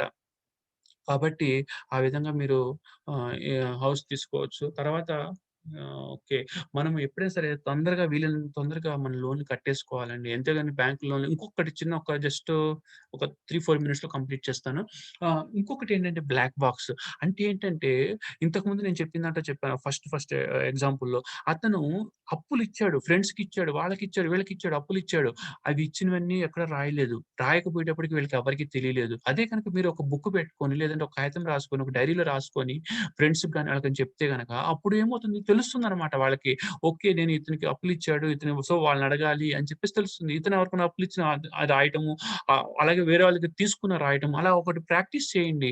అలా చేయటం వల్ల ఏమవుతుందంటే అప్పుడు మీకు మీ యొక్క డిపెండెంట్స్ ఎవరైతే ఉంటారో వాళ్ళకి ఇబ్బంది లేకుండా ఉంటుంది. అలాగే మీరు ఇన్వెస్ట్‌మెంట్ చేశారు. ఒక బ్యాంక్‌లో పెట్టారు, షేర్‌లో పెట్టారు, లేకపోతే మ్యూచువల్ ఫండ్స్‌లో పెట్టారు. వీటన్నిటిలో పెట్టారు. ఇవన్నీ ఒక చాట రాసుకోండి. రాసుకుంటే ఏమవుతుందంటే రేపు పొద్దున ఏదైనా మీకేదైనా అయితే గనక మిసెస్‌కి వాళ్ళకి తెలుస్తుంది. ఇప్పుడు చూస్తున్నాం బ్యాంకుల్లో కొన్ని అకౌంట్‌లు ఎలా ఉంటాయంటే 40,00,000, 30,00,000 ఉంటది. 5 ఏళ్ళు, 10 ఏళ్ళు, 15 ఏళ్ల నుంచి డబ్బులు తీసుకోరు. ఒక్క రూపాయి కూడా తీసుకోరు దాంట్లో. అంటే ఏంటి? వాళ్ళు ఇంట్లో ఫ్యామిలీ మెంబర్స్‌కి ఎవరికీ డబ్బులున్నాయనే విషయం చెప్పలేదన్నమాట ఆళ్ళకి. ఎవరికీ చెప్పకపోయేటప్పటికి ఎవరికీ తెలీదది. ఆళ్ళకి చెప్పకపోయేటప్పటికి చివరికి ఎలా ఉంటుంది 10 ఏళ్ల తర్వాత రిజర్వ్ బ్యాంక్ ఆఫ్ ఇండియాకి ట్రాన్స్‌ఫర్ చేసేస్తాం అమౌంట్‌ని. ఇంక రిజర్వ్ బ్యాంక్ ఆఫ్ ఇండియా వాళ్ళు వాడుకుంటారు. అంటే నా సలహా ఏంటంటే ఇవన్నీ మీరు గనక క్లియర్‌గా కనుక రాసేసి ఒక బుక్‌లో రాసి పెడితే గనక మీరు సంపాదించిన డబ్బులు మీ తర్వాత మీ ఫ్యామిలీ మెంబర్స్ వాడుకోవడానికి అవకాశం ఉంటుంది. అనవసరంగా రిజర్వ్ బ్యాంక్ ఆఫ్ ఇండియాకి, గవర్నమెంట్ ఆఫ్ ఇండియాకి వెళ్ళకుండా. అలాగే చెప్పాను. తర్వాత డెట్ ట్రాప్. మనం ఎప్పుడైనా సరే మన ఆదాయం ఎంతైతే ఉంటుందో సపోజ్ మీ యొక్క ఆదాయము ఒక నెలకి ఒక 50,000 అనుకుందాము. ఒక 20, 25,000 అప్పులు పెట్టుకోండి. అప్పు కిస్తీ కట్టడానికి పెట్టుకోండి. అంతేగాని నేను 50,000, 40,000 కిస్తీ కట్టేసి ఒక 10,000 అలా పెట్టుకోకూడదు. ఎందుకంటే డెట్ ట్రాప్‌లోకి వెళ్ళిపోయామంటే అట్‌లీస్ట్ 50%, 60% వరకు దాటకూడదు ఎప్పుడైనా సరే. మీ యొక్క ఇన్‌స్టాల్‌మెంట్ ఇంక్లూడింగ్ హౌసింగ్ లోన్ కలుపుకొని. ఆ విధంగా ఉండేటట్టు మీరు చూసుకోవాలన్నమాట. అలాగే ఎప్పుడైనా సరే క్రెడిట్ కార్డ్ లోన్స్ అని ఇస్తా ఉంటారు. చాలా చాలా వేస్ట్ అండి అది. చాలా రేట్ ఆఫ్ ఇంట్రెస్ట్ ఉంటుంది. తర్వాత ఇంకొకటి ఏంటంటే మీ యొక్క సేవింగ్ అకౌంట్ అంటే సేవింగ్ ప్లస్ పెట్టుకోండి. అప్పుడు ఏమవుతుందంటే కొంతమంది అకౌంట్‌లో నేను చూస్తా ఉంటాము. 5,00,000, 10,00,000 అలా అకౌంట్‌లో బ్యాలెన్స్‌లు పడుంటాయి సేవింగ్ అకౌంట్‌లో. మీకు వడ్డీ చాలా తక్కువొస్తది. అదే గనుక మీరు గనుక సేవింగ్ ప్లస్ పెట్టుకుంటే గనక అప్పుడు మీ సేవింగ్‌లో ఉన్నటువంటి అకౌంట్‌లో 35,000 అలా ఉంటాయి. అంతకు మించి ఉన్నటువంటి అమౌంట్ ఫిక్స్డ్ డిపాజిట్‌గా ఆటోమేటిక్‌గా కన్వర్ట్ అయిపోతాయన్నమాట. దిస్ ఈస్ వెరీ యూజ్‌ఫుల్ అన్నమాట. అప్పుడేమవుతుంది మీకు అలా సార్ మళ్ళీ ఫిక్స్డ్ డిపాజిట్ అవుద్ది. మళ్ళీ బాండ్ ఇవ్వాలి అయన్నీ ఏమి ఉండదు. మీరు సపోజ్ ఏటీఎంకెళ్ళి డ్రా చేసుకున్నారనుకోండి ఆటోమేటిక్‌గా ఫిక్స్డ్ డిపాజిట్ బ్రేక్ అయిపోతుంది. ఆ పర్టిక్యులర్ సపోజ్ ఒక ₹1,00,000 ఫిక్స్డ్ డిపాజిట్ పడిందనుకోండి. మీరు చెక్ తీసుకొని ఒక 10,000కి ఇచ్చారనుకోండి. లేదంటే 20,000కి ఇచ్చారు. ఆ చెక్‌కి ₹20,000 ఆ 1,00,000లో నుంచి 20,000 బ్రేక్ అవుతదన్నమాట. 20,000 ప్లస్ దాని మీద వడ్డీ మీ అకౌంట్‌లో జమ అవుతది. ఆ చెక్ పేమెంట్ అయిపోద్దన్నమాట. ఆటోమేటిక్‌గా so that you will get more interest అన్నమాట. తర్వాత ఇంకొకటి వెరీ ఇంపార్టెంట్ ఏంటంటే, మీ అకౌంట్‌లో గనక మెయిన్ అకౌంట్ ఏదైతే ఉంటుందో దాన్ని joint account with ERS facility అంటారు. ఎయిదర్ ఆర్ సర్వైవర్ అండి. మీదిని మీ పేరు, మిసెస్ పేరు ఇద్దరి పేర్లు కలిపి పెట్టుకోండి ఎప్పుడైనా సరే. ఎందుకనంటే నేను ఒకసారి ప్రాక్టికల్‌గా చూసాను. ఒకసారి అకౌంట్‌లో ఎలా ఉందంటే ₹6,00,000 డబ్బులున్నాయి. అతనికి సడెన్‌గా ఒంట్లో బాగోలేదు. కోమాలోకెళ్ళిపోయాడు. అతను అక్కడ హైదరాబాద్‌లో హాస్పిటల్‌లో ఉన్నాడు. ఇక్కడేమో వాళ్ళ మిసెస్ వచ్చి సార్ నాకు అక్కడ మా హస్బెండ్‌కి ఇలా హాస్పిటల్‌లో ఉన్నాడు. డబ్బులు కావాలి సార్. ఒక 4,00,000 కావాలని చెప్పేసంది. అకౌంట్‌లో చూస్తే ఆళ్ళ హస్బెండ్ పేరు ఒక్కటే ఉంది. నేనేమి ఇవ్వలేను. ఎందుకంటే హస్బెండ్ సంతకం పెట్టకుండా డబ్బులు ఇవ్వలేను. ఇలాంటి సిట్యుయేషన్స్ వచ్చినప్పుడు గనక వాళ్ళ భర్త గనక ఆ అకౌంట్‌ని గనక జాయింట్ అకౌంట్ వాళ్ళ మిసెస్‌తో గనక పెట్టుకున్నట్టయితే వాళ్ళ మిసెస్ వచ్చి ఆ డబ్బులు తీసుకునే అవకాశం ఉండేది. అతను పెట్టుకోకపోవటం వలన ఆ డబ్బులన్నిటిని ఆమె చాలా కష్టమైంది. సో, నేను చెప్పేదేంటంటే ఇలాగ మెయిన్ అకౌంట్ ఎక్కడైతే మీరు డబ్బులు ఏదైతే పెట్టుకుంటారో దాన్ని ఇయర్స్ పెట్టుకోండి.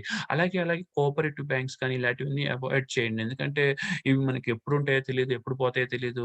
ఎందుకంటే మనము కృషి బ్యాంక్ అని లేకపోతే ప్రైవేట్ బ్యాంకులు వీటిలో మనము రిస్క్ తీసుకోవడం అనేది చాలా కష్టం అనమాట. ఎందుకంటే మన దగ్గర ఉన్నదే కొంచెం డబ్బులు. ఆ డబ్బుల్ని గనక రేపొద్దున వాడు అసలు కూడా ఇవ్వకపోతే మనకి ఎంత బాధగా ఉంటుందండి. కాబట్టి తర్వాత మనము ఏదైనా సరే కొత్తగా ఇప్పుడు 20, 25 ఏళ్ళు నేను ఏదైనా జాబ్ చేరారు. అది గనుక మీరు గనుక ఒక స్కిల్స్ మంచి మంచి స్కిల్స్ కొత్తయి నేర్చుకోవాలంటే దానికి ఇన్వెస్ట్‌మెంట్ చేయండి.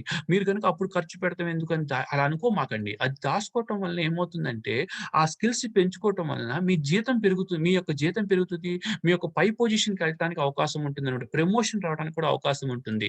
కాబట్టి మీరు ఎప్పుడైనా సరే మీ స్కిల్స్ అప్‌గ్రేడేషన్, ఎడ్యుకేషన్ మీద ఇన్వెస్ట్‌మెంట్ అనేది ఎప్పుడు ఎక్స్‌పెండిచర్ కాదండి. అది ఇన్వెస్ట్‌మెంట్ అవుతుందనమాట. కాబట్టి ఎప్పుడైనా సరే మీరు ఇన్వెస్ట్‌మెంట్ దాన్ని కంపల్సరీగా మీరు చేసుకోండి అలాగా. ఇంతకుముందు చెప్పాను. జీరో డెట్ ఎవరైతే ఉంటారో వాళ్ళే గ్రేటెస్ట్ అని చెప్పేసి చెప్పాను. కాబట్టి ఈ విధంగా మీరు సో, ఈ ఆహ్, with this you can achieve అంటే ఇంతకుముందు డ్రీమ్ హౌస్ అంటే మీరు కొంత నెల నెల ఆర్‌డీ పెట్టుకోండి. ఒక 2, 3 ఏళ్లకి అమౌంట్ వస్తుంది. ఆ సబ్సిక్వెంట్‌గా మీరు బ్యాంక్ లోన్ తీసుకోండి. ల్యాండ్ తీసుకొని హ్యాపీగా హౌసింగ్ లోన్ కొనుక్కోండి. చిల్డ్రన్స్ ఎడ్యుకేషన్‌కొచ్చేటప్పటికి మీరు చిల్డ్రన్ ఎడ్యుకేషన్ చెప్పా కదా! ఒకవేళ మీరు మ్యూచువల్ ఫండ్స్‌లో పెట్టుకోవచ్చు. లేదంటే బ్యాంక్ ఆర్‌డీలో పెట్టుకోవచ్చు. అలా పెట్టుకొని చేసుకోవచ్చు. చిల్డ్రన్స్ మ్యారేజ్ కూడా మీరు మ్యూచువల్ ఫండ్స్‌లో వాటిలో పెట్టుకోవచ్చు. లేకపోతే ఆర్‌డీ పెట్టుకోవచ్చు. రిటైర్మెంట్ ఫండ్‌కి PPF scheme is the very best scheme. Children's మ్యారేజ్‌కి ఆడపిల్లల మ్యారేజ్‌కి అయితే గనుక Sukanya Samriddhi account is the best scheme. ఆడపిల్లలకైతే ఎందుకంటే అది 10 ఏళ్ల లోపల ఉన్న వాళ్ళకి అది స్కీమ్ అనమాట. డ్రీమ్ వెకేషన్‌కి కూడా మీరు మీ మిసెస్ పేరు మీద గాని, మీ పేరు మీద గాని ఒక పీపీఎఫ్ అకౌంట్స్ ఎక్స్‌క్లూజివ్‌లీ పెట్టుకోండి. దానికోసమే పెట్టుకోండి. ఈ విధంగా గనుక చేసుకుంటే డెఫినిట్‌గా మీరు మీ యొక్క లైఫ్ గోల్స్‌ని అచీవ్ అవుతారు. ఆహ్, సో, ఈ విధంగా మనం గనక చేసుకుంటే గనక తప్పకుండా మనం కూడా ఒక ప్లాన్ ప్రకారం గనక వెళ్తే గనక ఇవన్నీ చేసుకున్నాం. చక్కగా నేనిప్పుడు చెప్పాను ఆల్‌మోస్ట్ ఒక 1 అవర్ 10 మినిట్స్ చెప్పాను.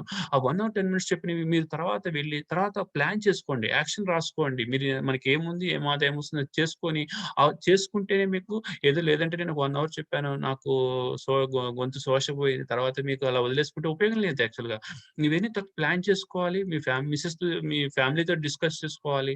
ఆ విధంగా ప్లాన్ చేసుకుంటే గనక ఒక ప్లాన్ ప్రకారం వెళ్తే గనక డెఫినిట్‌గా మీరు కూడా మీ యొక్క గోల్స్‌ని, మీ యొక్క ఫైనాన్షియల్ గోల్స్‌ని అచీవ్ అవ్వడానికి అవకాశం అనేది ఉంటుంది. ఈ అవకాశం ఇచ్చినటువంటి భారతి గారికి, తర్వాత ఈ కృష్ణమూర్తి గారికి అందరికీ హృదయపూర్వక ధన్యవాదాలు చెప్పుకుంటూ థాంక్ యూ. Thank you. జై హింద్. జై భారత్. మీకేదైనా క్వెషన్స్ ఉంటే అడగండి. నేను అన్‌మ్యూట్ ఆప్షన్ ఇస్తాను. ఒకసారి సంజీవ్ గారు చేశారు. సార్ సంజీవ్ గారు మీరు అన్‌మ్యూట్ చేసుకొని మాట్లాడండి సార్.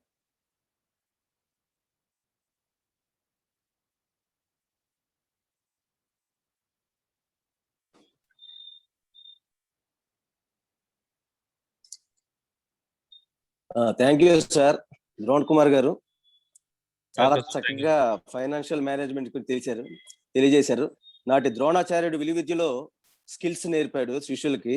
మరి నేటి ద్రోణ్ కుమార్ గారు మరి ఫైనాన్షియల్ మేనేజ్ లో స్కిల్స్ బాగా చెప్పారు. Thank you, అయితే sir. ఇక్కడ ఫైనాన్స్ ఇప్పుడు మనందరి పరిస్థితి ఎట్లా ఉందంటే అండి, ఇప్పుడు మన ప్రస్తుత రాష్ట్ర పరిస్థితి లాగే మన సామాన్యుడి ఇన్కమ్ కూడా ఈ ఖర్చులకే సరిపోతుంది. ఇంక ఇన్కమ్ సేవింగ్ వెళ్ళే అంత స్టేజ్ లో లేదు. కానీ మీరు చెప్పిన మాత్రం సేవింగ్ చేయగలిగే కెపాసిటీ ఉన్న వాళ్ళకి మాత్రం చాలా చక్కగా తెలియజేశారు. మరి అవసరాలకే సరిపోతుంది వచ్చిన ఇన్కమ్. అటువంటి వాళ్ళు ఏం చేయాలనేది, మరి ఎట్లా మనం మేనేజ్ చేయగలం అనేది తెలియట్లేదు. మన Sir, అవసరాలన్నిటిని తీర్చుకొని ఓకే చెప్పండి. సార్ ఇప్పుడు మనం దేంట్లో చేస్తున్నాము అనే దాన్ని బట్టి ఇంపార్టెంట్. సపోజ్ చెప్పే కదా మీరు స్కిల్స్, ఇప్పుడు మీరు సపోజ్ ఒక లోయర్ జాబ్ లో ఉన్నారు, ఏదైనా ఉన్నారు, మంచి స్కిల్స్ నేర్చుకోండి. ఆ స్కిల్స్ నేర్చుకుంటే ప్రమోషన్ వచ్చింది, ఆ ప్రమోషన్ వస్తే జీతం పెరుగుతుంది. లేకపోతే వేరే ఆల్టర్నేటివ్. అందుకని చెప్పాను, ఒక సోర్స్ ఆఫ్ ఇన్కమ్ వద్దు, 2 source of. Suppose school teacher ఉన్నారు, స్కూల్ టీచర్ తో పాటు ట్యూషన్ చెప్పుకోండి. So sir, where there is a will there is a way. మనం గనక డబ్బు సంపాదించాలి అని అనుకుంటే కనుక లా ఆఫ్ అట్రాక్షన్ ఉంటుంది. మనము ఫస్ట్ మనం ఏం చేయాలనుకుంటాం అదొకటి, తర్వాత బిలీఫ్, నేను సంపాదిస్తాను, నేను చేస్తాను అనేటువంటి ఉంటే కనుక డెఫినెట్ గా you will get back. That is very important. అంతేగాని దాని మీద మనం అంత పెద్ద పట్టించుకోకుండా అంత ఇదిగా ఉంటే అది కూడా అది పట్టించుకోగలదు అనమాట. కాబట్టి మనం కనుక మనకి ఇంట్రెస్ట్ ఉండాలి, ఇన్కమ్ సోర్స్ పెంచుకోవాలి, ఇన్కమ్ సోర్సెస్ పెంచుకోవాలి. మనం మన యొక్క స్కిల్స్ ని బట్టి మనం చేసేటటువంటి, సపోజ్ ఒకళ్ళు రియల్ ఎస్టేట్ వ్యాపారం బాగా చేస్తారు. సో రియల్ ఎస్టేట్ వ్యాపారం అంటే అది పర్సన్ మారుతూ ఉంటుంది. మనం ఒకటే స్కీమ్ చెప్పలేము, అందరికీ ఒకటే చెప్పలేము. సో వాళ్ళకి ఏది ఇంట్రెస్ట్ ఉంది, ఆ ఇంట్రెస్ట్ దాంట్లో మనం బాగా పెంచుకుంటే కనుక డెఫినెట్ గా మనము సంపాదించవచ్చండి. ఈ రోజుల్లో సంపాదించడానికి కష్టం అంటే వాడు కొంచెము అంటే ఇంట్రెస్ట్ చూపించకపోవటం వల్ల కానీ అలాగ ఉండటమే కానీ, కొంచెం కష్టపడితే కనుక ఈ రోజుల్లో now so many opportunities are available actually. Sir ఓకేనా సార్? గతంలో మ్యూచువల్ ఫండ్స్ లో నేను ఇన్వెస్ట్ చేశానండి.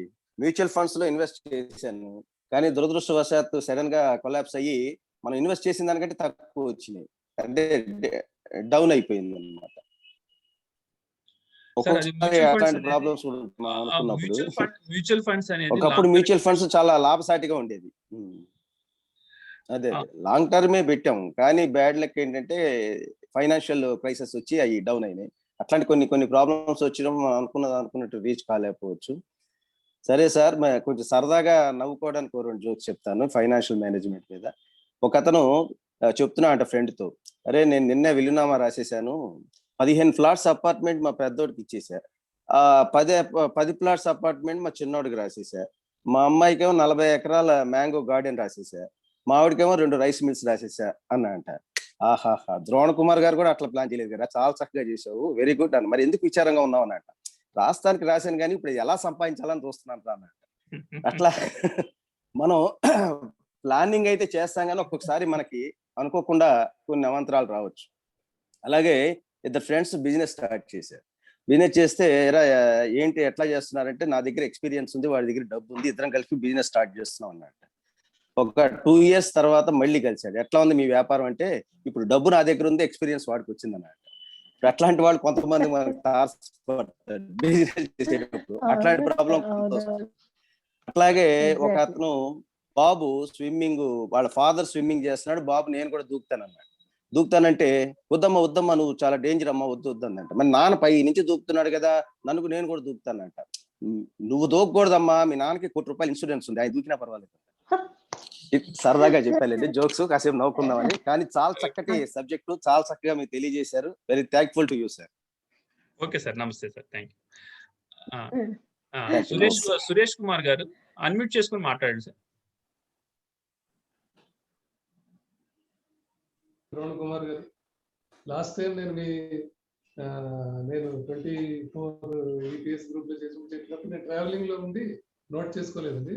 వెయిటింగ్ మీ క్లాస్ కోసం ఇవాళ పర్టికులర్ వెయిట్ చేస్తాను. చాలా ఎక్సలెంట్ అండి, చాలా డౌట్స్ ఉన్నాయి. ఒక 2-3 డౌట్స్ అడగొచ్చండి. అడగండి సార్. Thank you sir. ఒకటి ఎస్బీ ప్లస్ అకౌంట్ అన్నారు కదా, అది నా దగ్గర ఆల్రెడీ ఉంది, ఎస్బీ అకౌంట్. అది మధ్యలో ఎంఓడి బ్యాలెన్స్ అని వెళ్ళి మళ్ళీ విత్డ్రా చేసినప్పుడు దాంట్లో వస్తుంది, అదేనండి ఎస్బీ ప్లస్ అంటే. అదే సార్. అవును, ఆటోమేటిక్ గా మీకు ఫిక్స్డ్ డిపాజిట్ పర్టికులర్ సీలింగ్ ఉంటుంది. మీరు అప్లికేషన్ లో పెట్టిన దాని ప్రకారము ఆ సీలింగ్ ప్రకారము ఆ పైన అమౌంట్ ఆటోమేటిక్ గా ఫిక్స్డ్ డిపాజిట్ అయిపోతుంది. సపోజ్ మీరు డ్రా చేసుకున్నప్పుడు దాంట్లో వచ్చేస్తుంది. అప్పుడు ఆ అమౌంట్ ప్లస్ ఇంట్రెస్ట్ కలిపి మీకు యాడ్ అయిపోతుంది. Second question sir, sovereign gold bond అన్నారు కదా. అవును సార్. ఈ రోజు రేట్ తో అది పర్చేస్ చేస్తామండి, అది ఇస్తారు. అవును సార్. ఇప్పుడు అంటే ప్రతి నెల రిజర్వ్ బ్యాంక్ ఆఫ్ ఇండియా వాళ్ళు అనౌన్స్ చేస్తారనమాట. రేట్ అనౌన్స్ చేస్తారు. ఇప్పుడు సపోజ్ మొన్న ఈ నెలకైతే 4500 చేంజ్ ఉంది, 4600 ఆ రేంజ్ ఉందన్నమాట. ప్రతి నెల వాళ్ళకి అనౌన్స్ చేస్తారు. పర్టికులర్ సమ్ 4-5 డేస్ ఉంటుందన్నమాట, ఓపెన్ అయి ఉంటుంది. అప్పుడు మనం బ్యాంక్కి వెళ్ళి బ్యాంక్ లో చేసుకోవచ్చు. లేకపోతే మీకు నెట్ బ్యాంకింగ్ ఉంటే కనుక ఆన్లైన్ ఉంటే మీరు ఆన్లైన్ లోనే కొనేసుకోవచ్చు. ఆన్లైన్ కొనుక్కుంటే 50 రూపీస్ తక్కువ కూడా వస్తుంది. 50 రూపీస్ తక్కువ వస్తుంది బ్యాంక్ లో కన్నా.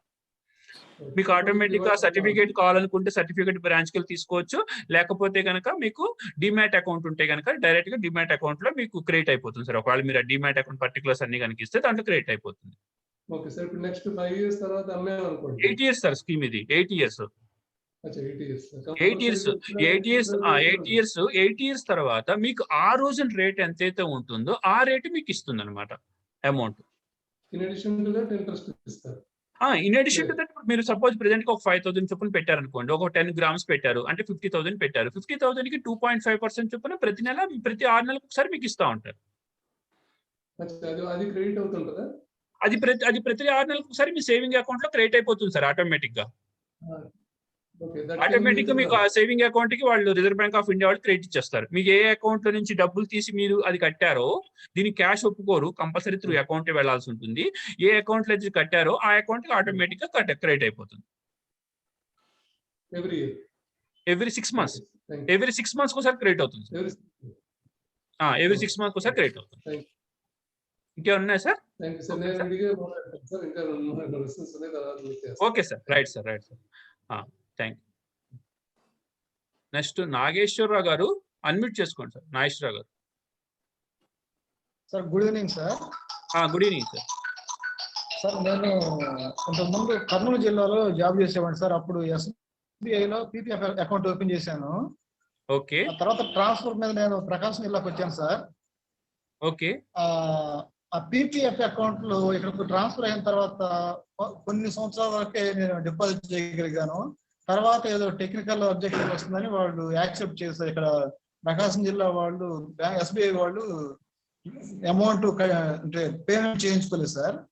Okay sir. ఇప్పుడు నాకు అది 15 years కంప్లీట్ అయింది సార్. ఆ అమౌంట్ నేను విత్డ్రా చేసుకోవచ్చునా, లేదంటే ఆపరేట్ చేయలేదని ఏమన్నా కొంత ఫైన్ లాగా పెనాల్టీ వేస్తే అవకాశం ఉంటుందా సార్? అది మీకు 15 ఏళ్ళు అయిపోయిందన్నారు కాబట్టి మీరు ఆ అకౌంట్ ని రెన్యూ చేసుకోవాల్సి ఉంటుంది. ఆ అకౌంట్ ని వెళ్ళి ఒక అప్లికేషన్ ఫామ్ ఉంటుంది. అప్లికేషన్ ఫామ్ ఇస్తే రెన్యూల్ చేస్తారు మీకు అకౌంట్ ని.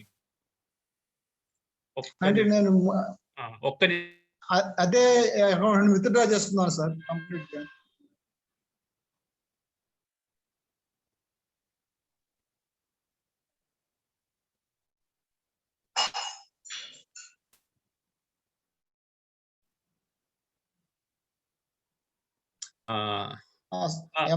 అకౌంట్ ని కంప్లీట్ గా క్లోజ్ చేసుకుని ఇక్కడ ప్రకాశం జిల్లాలో పోస్ట్ ఆఫీస్ లో ఓపెన్ చేశాను సార్ ఆల్రెడీ రీసెంట్ గా. ఓకే. అది క్లోజ్ చేసేసుకోండి. అక్కడికి వెళ్ళి క్లోజ్ చేసుకోండి ఒకవేళ. ఎందుకంటే ఒక మనిషికి ఒక అకౌంటే ఉండాలి. కావాలనుకుంటే మీ మిస్సెస్ పేరు మీద ఓపెన్ చేసుకోవచ్చు సార్. కంపల్సరీగా అదేం లేదు, ఎవరి పేరు మీద ఓపెన్ చేయొచ్చు. మిస్సెస్ పేరు మీద కూడా ఓపెన్ చేసుకోవచ్చు. మంచి స్కీమ్ అది యాక్చువల్ గా, చాలా మంచి స్కీమ్ యాక్చువల్ గా. అది మీరు 15 ఏళ్ళ తర్వాత ప్రతి 5 సంవత్సరాలకు ఒకసారి దాన్ని రెన్యూ చేసుకోవచ్చు అనమాట. వెళ్ళి ఒక బ్యాంక్ ఒక ఫామ్ ఉంటుంది, ఫామ్ H అని ఒకటి ఉంటుంది. ఆ ఫామ్ కనుక ఇచ్చేసుకుంటే మీకు మళ్ళీ ఒక 5 సంవత్సరాలకి పెంచేస్తారనమాట. ఆ కంప్యూటర్ లో కొడతారనమాట, సరిపోతుంది. అలాగే ప్రతి 5 సంవత్సరాలకు ఒకసారి అలా కంటిన్యూ చేసుకోవచ్చు. మీ లైఫ్ లాంగ్ కంటిన్యూ చేసుకోవచ్చు ఆ అకౌంట్ ని.